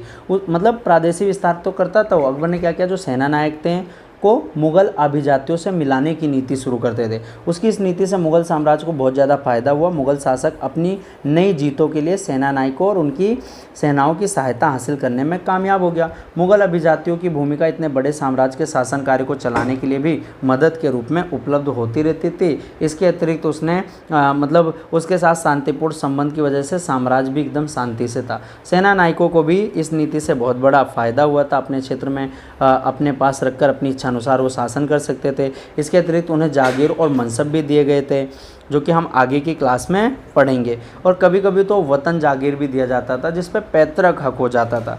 अकबर के अधीन हुए प्रादेशिक विस्तार ने मुगल साम्राज्य को निश्चित आकार दे दिया था। प्रादेशिक विस्तार की बात करें तो अकबर के बाद बहुत ही कम प्रदेश साम्राज्य में शामिल हो सके थे। शाहजहां और औरंगजेब के काल में दक्कन और उत्तर पूर्व भारत के कुछ प्रदेश साम्राज्य में क्या हो गए थे, शामिल हो गए थे। अब इसके पाठगत प्रश्न आते हैं बच्चों। सबसे पहला आता है, अकबर ने बैरम खान को क्यों बर्खास्त कर दिया था? तो बाबर ने भारत पर कब्जा किया था 1526 में और मुगल साम्राज्य की क्या की थी, नींव डाली थी। बाबर के बाद हुमायूं, फिर हुमायूं की मृत्यु होने के बाद अकबर बहुत छोटी उम्र में शासक बन जाता है। फिर अकबर की देखरेख कौन करता है? बैरम खां करता है। अकबर ने बैरम खां को इसलिए बर्खास्त किया क्योंकि उसे पूरा नियंत्रण अपने हाथ में लिया था और स्वतंत्र शासक उसको बनना था, ना कि कठपुतली का शासन। दूसरा प्रश्न आता है, अकबर ने राज सिंहासन के समय भारत में कौन कौन सी राजनीतिक शक्तियाँ मौजूद थी? तो मैंने आपको बताया था, पॉइंट्स में लिखे थे उसमें सारे, कि राजपूत थे, अफगानी थे, अहमदनगर, काबुल और कंधार था। किन राजपूत शासकों ने अकबर को चुनौती दी और हथियार नहीं डाले? मेवाड़ के महाराणा प्रताप बस एक ही थे, बाकी तो सब मिल गए थे। चौथा, किस महिला शासक ने मुगलों से युद्ध किया था? तो चांद बीवी ने किया था, जो कि अहमदनगर की थी। और कैसे किया था, क्या क्या, सारा चीज़ आपको बता दिया मैंने, कहानी की तरह समझ में आ गया। उम्मीद करता हूँ ये भी आपको समझ में आ गया होगा।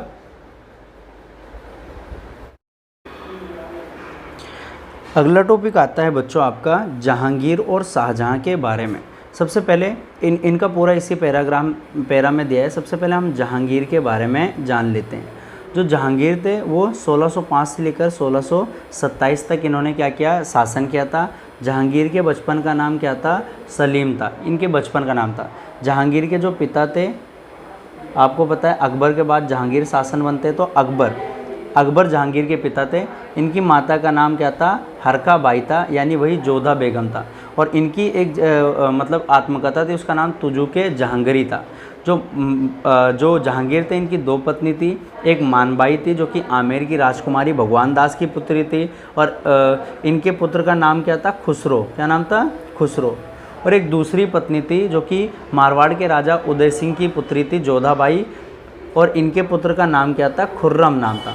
और यही खुर्रम जो कि आगे चलकर क्या बनते हैं? शाहजहां बनते हैं। खुर्रम मतलब शाहजहां के बचपन का नाम क्या था? खुर्रम था। जैसे जहांगीर के बचपन का नाम क्या था? सलीम था।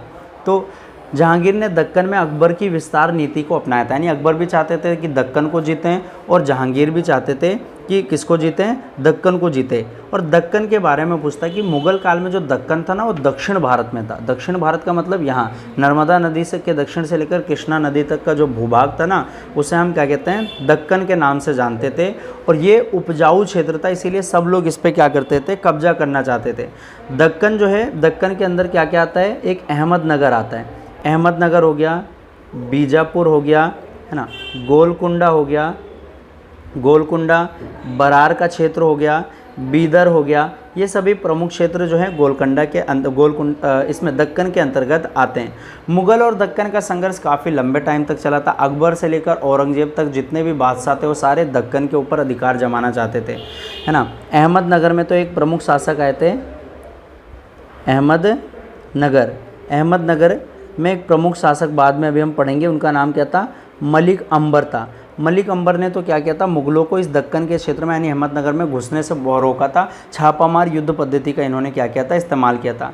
फिर शाहजहां के समय अहमदनगर का धीरे धीरे अंत होने लगा था और फिर बीजापुर और गोलकुंडा जो हैं सल्तनत ये आगे उभरी थी। दक्कन का इतना महत्व क्यों है, मैंने बताया था कि ये उपजाऊ क्षेत्र होता है, यानी बहुत ही ज़्यादा उपजाऊ क्षेत्र है दक्कन। यहाँ से ही हम दक्षिण भारत में आगे बढ़ सकते हैं। इसीलिए मुगलों ने क्या किया था, दक्कन पर कब्जा करने के लिए बहुत कोशिश किया था, परंतु कुछ समस्याओं के कारण उसे इस काम में सफलता नहीं मिली कि दक्षिण में जाना। खुर्रम की बगावत की वजह से जो संकट पैदा हुआ था उसकी तरफ वो इस तरफ ध्यान नहीं दे पाया था। अब ये खुर्रम कौन है, मैंने आपको बताया कि शाहजहां का बचपन का नाम क्या था, खुर्रम था। बाद में शाहजहां बनते हैं और यही शाहजहां जो हैं आगे जहांगीर के बाद दिल्ली मुग़ल काल में शासक बनते हैं। माता इनकी कौन थी, मैंने बताया था आपको। खुर्रम से ये शाहजहां बनते हैं और इन्होंने क्या किया था, बहुत ही इनको शिल्पकला का बादशाह कहा जाता है, क्योंकि जो शाहजहां के काल में ही क्या हुआ था, ताजमहल, लाल किला, जामा मस्जिद जैसे कई सारे स्थापत्य बने थे। दक्कन से कुछ फ़ायदा उठाने के लिए मुग़ल अभिजात वर्ग भी अनेक षड्यंत्र और लड़ाइयों में शामिल हो गए थे। पहले 3 वर्ष के दौरान दक्कन ने क्या किया, बालाघाट, अहमदनगर के ज़िलों को फिर से क्या क्या हासिल कर लिया। मलिक अंबर यहाँ का कौन था, मतलब जो प्रमुख था अहमदनगर में या दक्कन में जो प्रमुख व्यक्ति था ना, उसका नाम क्या था, मलिक अंबर था। मलिक अंबर खुद एक क्या था, गुलाम था, जिसको क्या है अफ्रीका से गुलाम बनाकर बचपन में उसे दास बनाकर जो है अरब से और फिर भारत लेकर आया गया था अफ्रीका से। धीरे धीरे वो इतना बुद्धिमान था कि उसने क्या किया, चारों तरफ अपनी पकड़ बना ली थी। फिर जो अहमदनगर सल्तनत था ना, वहाँ का प्रधानमंत्री मलिक अंबर बन गया था। इनमें प्रमुख शासक था जिसने मुगल सेनाओं को हराकर बरार, बालाघाट और अहमदनगर के कुछ भागों को दोबारा जीत लिया। हारे हुए प्रदेशों पर मुगल फिर दोबारा कब्जा हासिल नहीं कर सके। इसी दौरान शाहजहां ने क्या किया, अपने पिता के खिलाफ भी बगावत कर दी और जो मलिक अंबर थे, जो खुद मुगलों के खिलाफ थे, उनसे मित्रता कर लिया था उसने। मलिक अंबर ने क्या किया, अहमदनगर पर कब्जा करने की कोशिश की मगर असफल रहा था। फिर उसने आदिल शाह से सोलापुर छीन लिया और शाहजहां के साथ मिलकर बुरहानपुर पर भी कब्जा करने की कोशिश की, लेकिन वो बुरहानपुर पर कब्जा नहीं कर पाए। कौन, मलिक अंबर। एक बार तो जहांगीर और शाहजहां के बीच क्या हुआ, शांति स्थापित हो गई थी बाप बेटे में। मलिक अंबर भी उस टाइम पे शांत हो गया, लेकिन सन 1627 में क्या हो गया, जो मलिक अंबर थी ना, उसकी मृत्यु हो जाती है 1627 में। फिर जो साम्राज्य है वो वकील और पेशवा के रूप में उसका उत्तराधिकारी बनते हैं। फिर उसका उत्तराधिकारी कौन बनता है, मलिक अंबर का पुत्र था, उसका नाम क्या था, फतेह खां।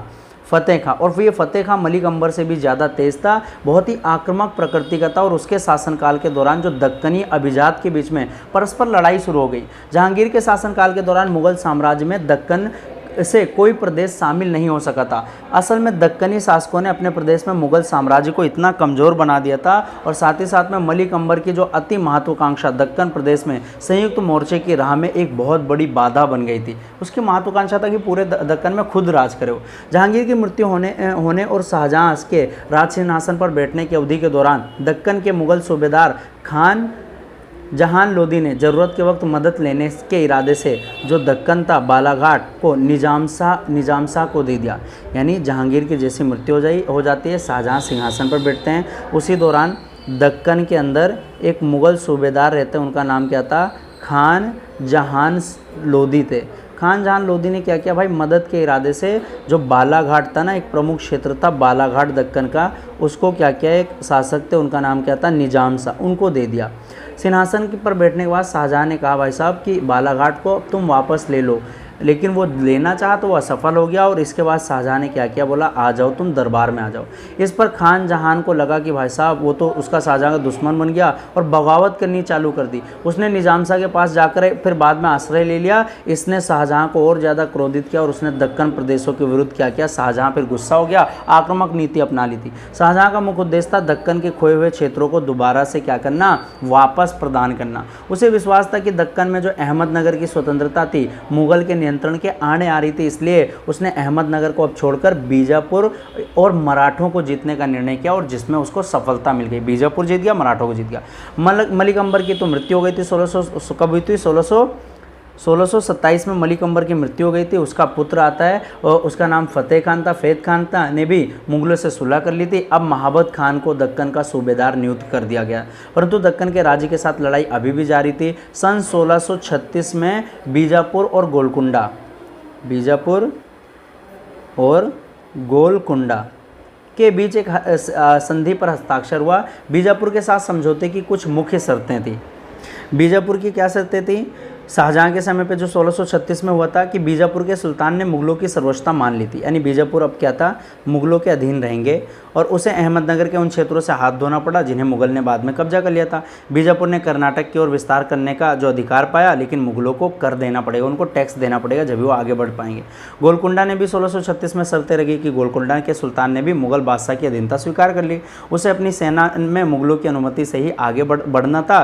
गोलकुंडा ने भी नियमित कर देने की शर्तें मान ली। तो सबसे पहले क्या था, आदिल शाह मुगलों की अधीनता स्वीकार करेगा, पहला पॉइंट। दूसरा, उसे 20 लाख रुपए क्षतिपूर्ति के रूप में देने होंगे मुगल को। वह गोलकुंडा के मामले में कोई दखलंदाजी अब नहीं करेगा। बीजापुर और गोलकुंडा के बीच कोई विवाद होने पर मुगल शासक बिचौलिया होगा उसमें, और शाहजी भोसले के खिलाफ लड़ाई में आदिल शाह मुगलों की क्या करेगा, सहायता करेंगे। गोलकुंडा ने भी क्या किया था, एक संधि पर हस्ताक्षर किया था, उन्होंने मांग रखी। गोलकुंडा ने मुगल शासक के प्रति वफादारी की शपथ ले ली थी। उसने मुगल शासन के नाम पर खुतबा में स्वीकार करने की सहमति दी और ईरान के शाह का नाम छोड़ दिया। गोलकुंडा ने मुगलों को 2 लाख रुपए हुण प्रतिवर्ष देने की सहमति पर हस्ताक्षर कर दिया, लेकिन इन समझौते से दक्कन की लड़ाइयों का अंत हो गया था। अब मुगल अपना अधिकार क्षेत्र दक्षिण भारत के अधिकांश क्षेत्रों में फैलाने में कारगर साबित हुए, लेकिन 1656 और 1657 में जब इस समझौते की अनदेखी की गई तो मुगल नीति एक विशिष्ट तब्दीली आई। अब शाहजहां ने औरंगजेब से दक्कन के साम्राज्य के सभी प्रदेशों को जीतकर मुगल साम्राज्य में जोड़ने का आदेश दे दिया। कुछ इतिहासकार ने यह तर्क दिया था कि इस नीति के बदलने का कारण था कि दक्कन के प्रदेश में जो उपलब्ध संसाधनों का दोहन करना, परंतु इस परिवर्तन से मुगल साम्राज्य को कोई खास लाभ नहीं मिला, बल्कि इससे भविष्य में और अधिक क्या हुआ था, उनको समस्याएं पैदा हुई थी। ध्यान रखना, औरंगजेब ने भाई साहब डायरेक्ट लड़ाई का आदेश दे दिया। इसी की वजह से 1686 में बीजापुर पे जीत हासिल कर ली, और उसके बाद 1687 में गोलकुंडा को भी क्या किया, मुगल साम्राज्य में क्या क्या मिला लिया था। दूसरा था औरंगजेब के टाइम में। औरंगजेब दक्कन के प्रति बहुत आक्रामक नीति अपनाने में विश्वास करता था। वो चाहता था पूरे दक्षिण भारत में, साथ साथ में असम पे भी उसी का कब्जा हो। प्रोफेसर सतीश चंद्र दक्कन प्रदेशों में उसकी नीति को 3 भागों में बांटते। पहली जो नीति थी 1658 से लेकर 1668 के बीच में थी। दूसरी नीति उसने 1668 से लेकर 1684 तक अपनाई थी, और तीसरी नीति थी 1684 से लेकर 1687 में अपनाई थी,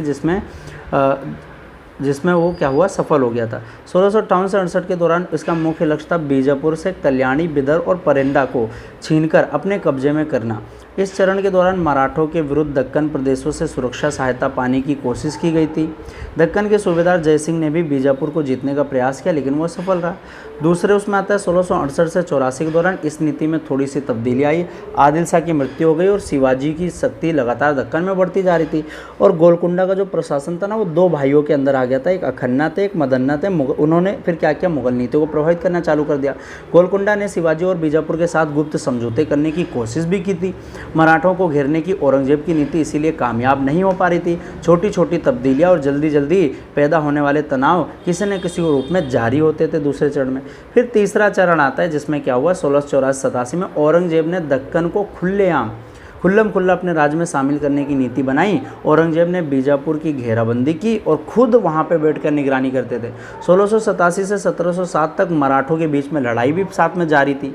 औरंगजेब ज़्यादातर वक्त दक्कन में ही रहा और इस क्षेत्र को मुगल के अधीन कायम रखा, लेकिन 1707 में क्या हुआ, औरंगजेब की मृत्यु हो गई औरंगाबाद में। उन्होंने फिर से स्वतंत्रता पाने के लिए फिर प्रयास किया और बहुत कम समय में ही सफल भी हो गए। दक्कन के अतिरिक्त औरंगजेब ने क्या किया, असम तक मुगल शक्ति का विस्तार करने में कामयाब रहे, और असम में जो उस तरफ उत्तर पूर्व में जो सबसे बड़ी शक्ति थी वो अहोम साम्राज्य था। अहोम साम्राज्य जो कि असम था, वहाँ के शासक कौन थे, मीर जुमला थे, और को बंगाल के सूबेदार के अधीन लाकर इनको जोड़ना था, जो कि बहुत कठिन काम था। एक अन्य महत्वपूर्ण उत्तर पूर्व की विजय थी कि भाई बंगाल के गवर्नर जो शाइस्ता खान के अधीन 1664 में चटगांव को जीत लिया था। अहोम साम्राज्य पर बहुत लंबे समय तक सीधा नियंत्रण नहीं रखा जा सका। वहाँ तैनात मुगल फौजदार को विरोध सहना पड़ा और नियमित रूप से लड़ाइयाँ होती रही थी। 1680 तक अहोम के शासकों ने कामरूप पर जीत हासिल कर ली और वहाँ मुगल नियंत्रण क्या हुआ, धीरे धीरे दक्षिण में क्या हो गया, समाप्त हो गया था। यानी तो ये सभी हुआ था कि कैसे दक्कन पे कब्जा करने की मुगल नीति क्या है, कभी कामयाब होती थी, कभी कामयाब नहीं होती थी। पाठगत प्रश्न 10.4 में आता है कि दक्कन से कौन से शासक ने जहांगीर के समय मुगल सेनाओं को हराया था, तो उनका नाम क्या था, मलिक अंबर नाम था, मलिक अंबर, ये प्रमुख शासक थे जो कब्जा ही नहीं होने दे रहे थे। दूसरा क्या था, मुगलों ने 1636 में दक्कन के किन दो प्रदेशों के साथ संधि की थी, तो बीजापुर और गोलकुंडा, बीजापुर और गोलकुंडा, और इस संधि के बारे में भी याद करना। कौन से मुगल सेनापति अहोम साम्राज्य को मुगल साम्राज्य के अधीन लाया था, उनका नाम क्या था, मीर जुमला नाम था, मीर जुमला, जो कि अभी पढ़ा था हमने। दक्कन की किस शक्ति के साथ औरंगजेब ने लंबे समय तक क्या थे, उलझे थे, मराठा के साथ सबसे ज़्यादा उलझे थे, ध्यान रखना। शिवाजी, ये सब मूवी भी एक आई थी, छावा मूवी आई थी, आपने देखा होगा। अगला आता है बच्चों आपका मुगल शासन के लिए चुनौतियां, लड़ाइयाँ और संधि और बातचीत के बारे में पढ़ेंगे। अगला टॉपिक है बच्चों आपका और आखिरी टॉपिक है कि मुगल शासन के लिए चुनौतियां, लड़ाइयाँ और संधि की बातचीत के बारे में हम जानेंगे कि मुगल शासन के लिए क्या क्या चुनौतियां थी, क्या क्या लड़ाइयाँ हुई थी और क्या क्या संधि हुई थी, इन सभी के बारे में जानेंगे। सबसे पहले मुगल शासन की चुनौतियाँ अगर पूछे तो जो बुक्स है उसमें से हटकर, बुक में तो सिर्फ चुनौतियों के बारे में कुछ प्रांतों यानी जगहों के नाम दे रखे जिन्होंने बगावत की, पर वास्तविक चुनौतियाँ क्या थी। सबसे पहले मुगल साम्राज्य भारत के इतिहास का सबसे बड़ा और विशाल साम्राज्य था जिसने लगभग 300 सालों तक क्या किया था, राज किया था। इसकी नींव आपको पता है 1526 में पानीपत की पहली लड़ाई होती है और बाबर ने क्या किया था, इसकी नींव रखी थी। धीरे धीरे ये साम्राज्य अकबर के शासनकाल में अपने चरम पे पहुंच गया था, लेकिन इतने बड़े और विशाल साम्राज्य को चलाना बहुत ही आसान नहीं था। इसलिए मुगल सल्तनत को राजनीतिक, आर्थिक, सामाजिक, प्रशासनिक कई सारी चुनौतियों का क्या है, सामना करना पड़ता था, जिसमें से सबसे पहली चुनौती है बच्चों उत्तराधिकार संकट। उत्तराधिकार किसे कहते हैं, जब एक राजा की मृत्यु के बाद उसका जो पुत्र होता है वो उत्तराधिकार बनता है, लेकिन जब क्या हो कि जब उत्तराधिकार के बारे में स्पष्ट ना हो कि पुत्र में भी कौन सा पुत्र शासन करेगा, तो पहला आता है मुगल साम्राज्य में उत्तराधिकार यानी कोई निश्चित नहीं था। हर एक सम्राट की मृत्यु के बाद जो पुत्र थे या भाई थे उनके बीच में गद्दी के लिए लड़ाई होती थी और इसी से साम्राज्य बार बार क्या हो रहा था, कमजोर हो रहा था। दूसरा प्रांतीय विद्रोह था, जैसे हम नीचे पढ़ेंगे कि राजपूत कौन थे। प्रांतीय विद्रोह मतलब साम्राज्य बहुत बड़ा था, हर एक प्रांत में कौन थे, गवर्नर थे, शासन करते थे, सूबेदार थे और वो केंद्र से स्वतंत्र होने की कोशिश करते थे। जैसे बंगाल, हैदराबाद, अवध, पंजाब, ये समय समय पे विद्रोह करते थे। और सबसे बड़ी विद्रोह तो औरंगजेब के टाइम पे मराठों का विद्रोह था। सिखों और जाटों ने बार बार मुगलों को क्या की थी, चुनौती दी थी। तीसरा प्रमुख आता है चुनौतियाँ धार्मिक और सांस्कृतिक चुनौती थी। तो अकबर ने तो भाई साहब धार्मिक नीति में 16 एक कुल की नीति अपनाई, यानी सभी को एकता में बांध कर रखने की कोशिश की। लेकिन अगर बात करें हम औरंगजेब की, तो उन्होंने धार्मिक असहिष्णुता दिखाई थी, जिससे हिंदू हो गए, सिख, मराठा, काफ़ी सारे समुदाय में असंतोष फैला था और इससे जो साम्राज्य की जो एकता थी ना, वो पूरी तरीके से कमज़ोर हो गई थी। चौथा आता है बाहरी आक्रमण हुआ था। बाहरी आक्रमण कैसे पता है, मुगल साम्राज्य को बाहर से भी खतरे का सामना करना पड़ा था। जैसे आपको मैंने बताया था नादिर शाह का आक्रमण।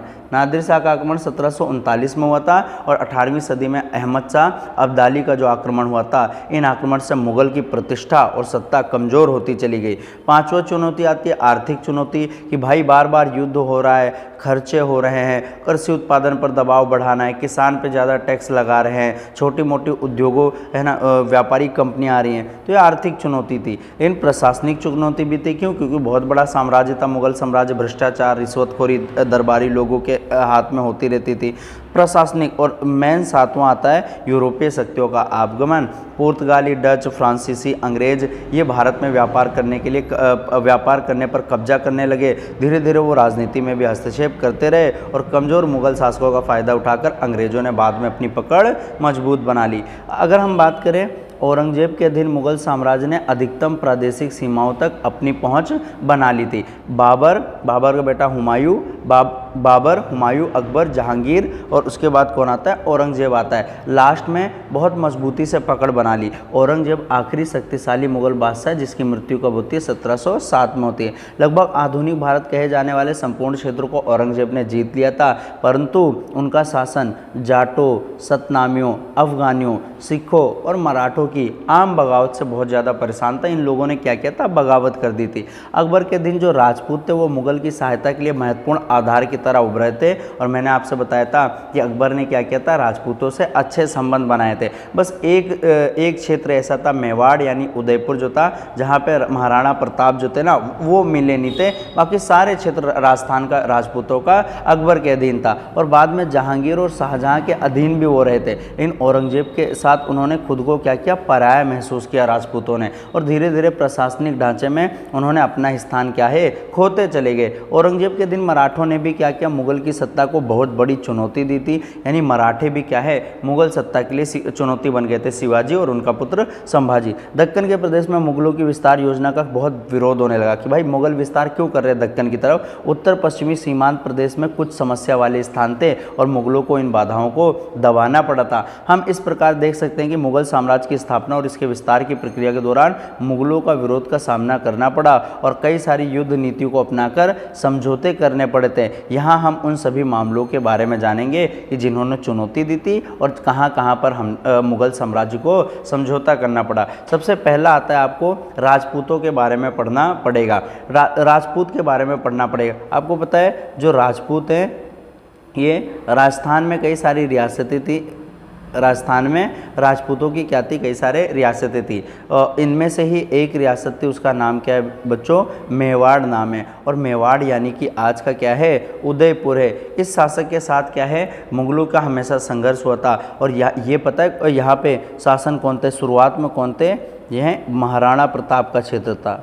महाराणा प्रताप का क्षेत्र था जिसके अकबर के साथ युद्ध हुआ था। और महाराणा प्रताप की बाद में मृत्यु हो जाती है। इनकी मृत्यु 1597 में होती है। इनकी मृत्यु के बाद में इनका जो बेटा है उनका नाम क्या था, राणा अमर सिंह।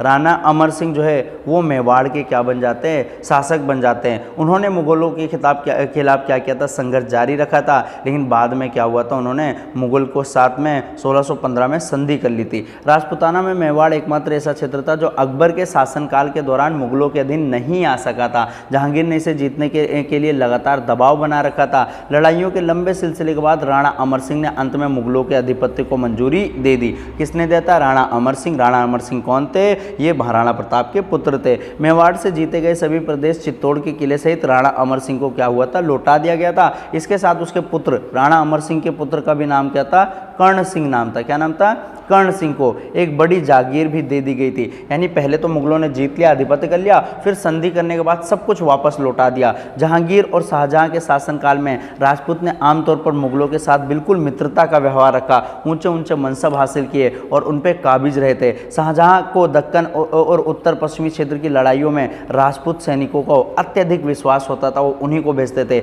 इन औरंगजेब के शासनकाल के दौरान राजपूत और मुगल के बीच में रिश्ते क्या है, थोड़ा डगमगाने लगे। राज सिंहासन के उत्तराधिकारी के मामले को समर्थन देने के कारण राजपूत क्या हो गए, नाराज हो गए। जोधपुर पर उसका कब्जा भी मुगल संबंधों के लिए एक और झटका साबित हुआ और धीरे धीरे क्या है, राजपूत मुगल शासन से अलग होने लगे। असल में अभिजात में शक्तिशाली राजपूत क्षेत्र के अभाव मुगलों के लिए चारों तरफ क्षेत्रों पर नियंत्रण रखने के काम में अंत में काफ़ी नुकसान झेलना पड़ा, खासतौर पर तब जबकि उन्हें मराठों से समझौता और वार्ता करनी पड़ी थी। यानी राजपूत औरंगजेब के टाइम पे कटने लगे थे। राजपूत औरंगजेब के टाइम पे क्या है, मतलब मुगलों से हटने लगे थे। क्यों, क्योंकि औरंगजेब ने क्या है, धार्मिक असहिष्णु नीति अपनाई थी और कई राजपूत राजाओं से टकराव हुआ था। खासकर मारवाड़ के जसवंत सिंह की मृत्यु के बाद जो मेवाड़ में विद्रोह हुआ था, इससे मुगल राजपूत संबंध लगातार क्या हो गए थे, कमजोर हो गए थे। अगली प्रमुख चुनौती क्या थी, दक्कन थी। अकबर के अंतिम दिनों में, जहांगीर के प्रारंभिक दिनों में मलिक अंबर के अधीन अहमदनगर ने मुगल ताकत को क्या है, चुनौती देना शुरू कर दिया था। तो ये कौन थे, मलिक अंबर। इनके बारे में हम बात कर चुके हैं पहले कि मलिक अंबर कौन थे, अहमदनगर के कैसे शासक बन जाते हैं। मलिक अंबर जो है बीजापुर का समर्थन पाने में भी कामयाब हो गया था। और जो दक्कन है ना, उसमें बीजापुर, बरार, बीरद, ये अहमदनगर, ये कुछ 5 जो है प्रमुख मतलब क्षेत्र थे। शाहजहां के शासनकाल में शासनकाल में अहमदनगर, बीजापुर, गोलकुंडा के दक्कन साम्राज्य में फिर मुगलों के साथ लड़ाई शुरू हो गई थी। किसके टाइम में, शाहजहां के समय में इन तीनों ने क्या किया था, युद्ध करना चालू कर दिया। सबसे पहले अहमदनगर को हरा दिया गया। इसके अधिकांश प्रदेश पे फिर मुगल साम्राज्य के साथ जोड़ दिया गया था। 1636 में मैंने बताया था एक संधि हुई थी। 1636 तक आते आते बीजापुर हो गया, गोलकुंडा को भी हरा दिया गया, परंतु इन साम्राज्यों को मुगल साम्राज्य के साथ नहीं जोड़ा गया था। एक संधि पत्र पर क्या हुआ, यह निर्णय हुआ कि हराए गए शासक वार्षिक नजराना देंगे और मुगलों की सत्ता को क्या करेंगे, स्वीकार करेंगे, जो 1636 में जो बीजापुर और गोलकुंडा के साथ में संधि हुई थी। इन लगभग 10 वर्ष के बाद शाहजहां ने अपने पुत्र औरंगजेब को इस क्षेत्र में क्या किया, नियुक्त किया। औरंगजेब के शासनकाल में दक्कन प्रदेश और मराठों के साथ संघर्ष हो गया। औरंगजेब का सबसे महत्वपूर्ण संघर्ष क्या था, मराठों के साथ था, जो कि हम अभी पढ़ेंगे। असल में औरंगजेब ने शासन के अंतिम 20 वर्षों में लगातार युद्ध करते हुए क्या किया था, व्यतीत कर दिया। अंतिम के 20 वर्ष लगातार औरंगजेब की क्या हुई थी, दक्कन में युद्ध हुआ था। 1687 तक बीजापुर और गोलकुंडा के दक्कनी साम्राज्य को मुगल साम्राज्य के साथ उन्होंने पूरी तरीके से जोड़ दिया 1687 तक, जो दक्षिण भारत में जितने भी थी। परंतु दक्कन में औरंगजेब द्वारा खर्च किया गया समय और धन मुगल साम्राज्य के लिए क्या हुआ, बहुत ज़्यादा अपव्यय साबित हुआ, यानी बहुत ज़्यादा खर्च करना पड़ा था। तीसरे प्रमुख आते हैं मराठा, जिनको मुगल साम्राज्य की तरफ से बहुत ज़्यादा जिन्होंने मुगल साम्राज्य को चुनौती दी थी। 17वीं सदी के मध्य में शिवाजी के नेतृत्व के अधीन मराठे जो है दक्कन में बहुत शक्तिशाली बल के रूप में उभरे। यानी शिवाजी के नेतृत्व में मराठों का क्या हुआ था, उत्थान हुआ था। जो मराठा साम्राज्य है वो 1674 में स्टार्ट हुआ था और 1818 तक था। इसकी स्थापना छत्रपति शिवाजी महाराज ने की थी। 1630 से 1680 में उनकी क्या हो जाती है, मृत्यु हो जाती है। उन्होंने 1674 में रायगढ़ के किले में क्या किया था, अपना राज्याभिषेक करवाया था। शिवाजी छोटे छोटे किले, गुरिल्ला युद्ध नीति और तेज तर्रार बल विशाल साम्राज्य की क्या की थी, उन्होंने नींव रखी थी। उनकी मृत्यु के बाद उनका पुत्र साहूजी महाराज क्या होता है, शासन करता है। उन्होंने मुगल के अधीन जो है चुनौती देना शुरू कर दिया था। शिवाजी ने 1656 में अपनी आक्रामक कार्रवाई शुरू कर दी और जावली का राज्य अपने अधिकार क्षेत्र में ले लिया। सबसे पहले कौन सा राज्य लिया था, जावली का राज्य लिया था। कुछ समय बाद शिवाजी ने क्या किया था, बीजापुर, यानी उसके बाद में शिवाजी ने बीजापुर पर भी क्या किया था, आक्रमण कर दिया। और 1659 में बीजापुर के सुल्तान कौन थे, जनरल अफजल खान को शिवाजी पर विजय प्राप्त करने के लिए भेजा गया। परंतु शिवाजी अफजल खान की तुलना में बहुत ही ज़्यादा चतुर निकले और शिवाजी ने उनकी हत्या कर दी। अंत में 1662 में बीजापुर के सुल्तान शिवाजी के साथ एक समझौता किया, जिसके तहत उन्होंने जीते गए प्रदेशों को स्वतंत्र शासक मान लिया। उन्हें जीते गए प्रदेशों का स्वतंत्र शासक मान लिया गया था। अब शिवाजी ने मुगल प्रदेश को नुकसान पहुंचाना शुरू कर दिया था बीजापुर के बाद। औरंगजेब ने दक्कन के सूबेदार शाइस्ता खान को एक बड़ी सेना के द्वारा देकर शिवाजी के पास भेजा और दोनों के बीच में एक संधि होती है, उसका नाम क्या है, पुरंदर की संधि। पुरंदर की संधि ये मुगल के बीच में और शिवाजी के बीच में होती है, जो कि 1665 में हुई थी। हस्ताक्षर किए, जिसके तहत शिवाजी के द्वारा जो जीते गए, यानी 35 क्षेत्र जीते गए थे, 23 मुगलों को वापस दे दिए गए। जो 23 बचे थे ना, मुगल को वापस दे दिया गया। शेष जो 12 बचे थे, इन 12 पर जिनकी वार्षिक आय 1 लाख रुपए तक थी, शिवाजी के पास ही छोड़ दिया गया था। शिवाजी को आगरा के मुगल दरबार में आने के लिए आग्रह किया गया था, परंतु जब शिवाजी वहां पहुंचे तो दुर्व्यवहार किया गया और उन्हें बंदी बना लिया गया। लेकिन 1666 में शिवाजी वहां से बचकर निकल गए और रायगढ़ पहुंचे थे। तब से लेकर उन्होंने मुगलों के विरुद्ध लगातार युद्ध जारी रखा। वे शीघ्र ही उन सभी किलों को वापस जीत लिया जो उन्होंने मुगल को वापस किए थे। टोटल कितने किले थे वहां पे, 35 थे, 23 वापस किए, 12 खुद रखा था। उन 23 को दोबारा जीतने में कामयाब हो गए। 1670 में उन्होंने सूरत को दूसरी बार लूट लिया था। 1674 में शिवाजी ने रायगढ़ को अपनी राजधानी बना ली और राज्याभिषेक करवाने के लिए छत्रपति की उपाधि क्या करी, धारण कर ली। इसके कुछ समय बाद ही उन्होंने दक्षिण भारत में एक बहुत बड़ा अभियान चलाया और वेल्लोर और झिंझी कर्नाटक में कई जिले उन्होंने जीत लिए थे। 6 वर्ष तक शासन करने के बाद 1680 में शिवाजी की मृत्यु हो गई। इस छोटी सी अवधि के दौरान मराठा साम्राज्य की नींव लगभग 1.5 शताब्दी तक उत्तर पश्चिम भारत में क्या किया था, उन्होंने शासन किया था। शिवाजी के उत्तराधिकारी थे उनके पुत्र संभाजी। बहुत से मराठा प्रमुखों ने संभाजी का समर्थन नहीं किया था और शिवाजी के जो दूसरे पुत्र राजा राम की सहायता की, यानी संभाजी और जो दूसरे पुत्र थे उनका नाम क्या था, राजा राम, उनकी सहायता की।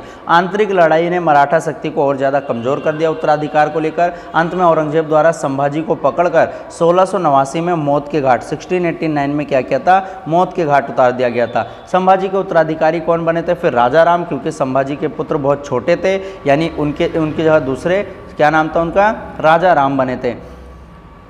1700 में राजा राम की मृत्यु हो गई थी, फिर इनकी भी मृत्यु सन 1700 में हो गई थी, फिर उनके पुत्र उत्तराधिकारी बने और उनकी माता ताराबाई के सिंहासन के अधीन उनके छोटे पुत्र शिवाजी तृतीय मराठों के खिलाफ औरंगजेब की असफलता का मुख्य क्या कारण मतलब बन गए थे।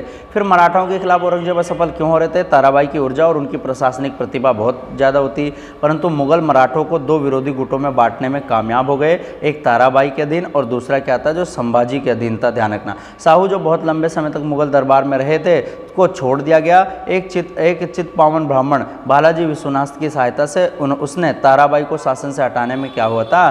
कामयाब हो गया था। तो ये मराठाओं के अधीन क्या था? मुगल साम्राज्य कैसा था। उसके बाद उत्तर पश्चिम ने कैसे चुनौतियाँ दिया था? तो काबुल, गजनी, गंधार, अकबर ने क्या थे ये बिखरे हुए सीमांत को क्या किया था? एक किया था। 1595 में जो है कंधार पे कब्जा कर लिया था। तो इन सभी के बारे में यहाँ पे पूरा बताया गया है। एक बार ये उत्तर पश्चिम वाला आप एक बार पढ़ लेना, ये ज़्यादा इंपॉर्टेंट नहीं है, बस ये चुनौतियों के रूप में आपको क्या है सिर्फ याद करना है। अब हम आते हैं अपने पाठगत प्रश्न 10.5 पे कि शाहजहाँ ने किन शर्तों पर बीजापुर और गोलकुंडा में शांति स्थापित की थी। तो बीजापुर और गोलकुंडा ने मुगलों की अधीनता स्वीकार की और उन्होंने कहा था कि भाई साहब अब हमें क्या चाहिए? वार्षिक नजराना चाहिए इन शर्तों पे। दक्कन के लिए औरंगजेब की नीति क्या थी? तो औरंगजेब ने तो आक्रामक नीति अपना ली थी, आक्रामक नीति अपनाई थी, बात ध्यान रखना। शिवाजी का राज्याभिषेक किस स्थान पर हुआ था? तो रायगढ़ के किले पे हुआ था और उन्होंने छत्रपति की उपाधि धारण कर ली थी। किस मुगल शासक को उत्तर पश्चिम सीमांत की लड़ाई में भारी मात्रा में धन की हानि हुई थी? तो शाहजहाँ ने क्या किया था? इसमें बहुत ज़्यादा क्या हुआ था? इसको हानि हुआ था। अब ये पार्ट आपका कंप्लीट हो गया। ये ज़रूर पढ़ लेना कि आप क्या सीखे, कम समय में आप ज़्यादा से ज़्यादा इसमें रिवाइज कर सकते हैं। अब आता है आपके कुछ पाठगत प्रश्न आते हैं और पाठगत प्रश्न के लिए मैंने बताया था, जैसे मैंने पहले बताया था कि पूरा एक्सप्लेन कर चुका हूँ, बार बार दोबारा चीज़ बताने से वीडियो बहुत ज़्यादा लंबी हो जाएगी, तो इसलिए मैं पाठगत प्रश्न आपको बता दूंगा कि कहाँ पर आपको जाकर कौन सी वीडियो देखनी है।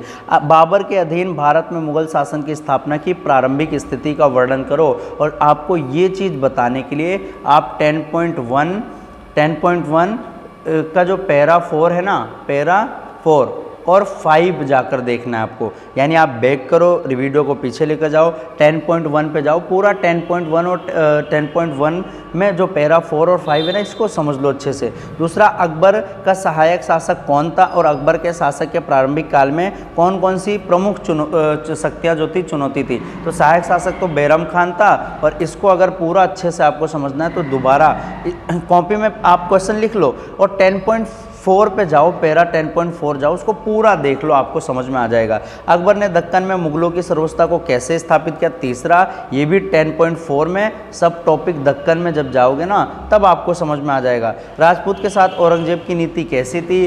10.5 में आपको राजपूत के ऊपर जाना है, इसको पूरा देखना है। और पांचवा आता है औरंगजेब ने मराठाओं का मुकाबला कैसे किया? ये 10.5 में जो मराठा अभी मैंने पढ़ाया था इस पे जाकर आपको देख लेना है। तो उम्मीद करता हूँ ये बहुत आसान तरीका बता रहा हूँ ताकि एक ही चीज़ को आप 2 बार देखोगे ना तो आपको ज़्यादा अच्छे से समझ में आएगा।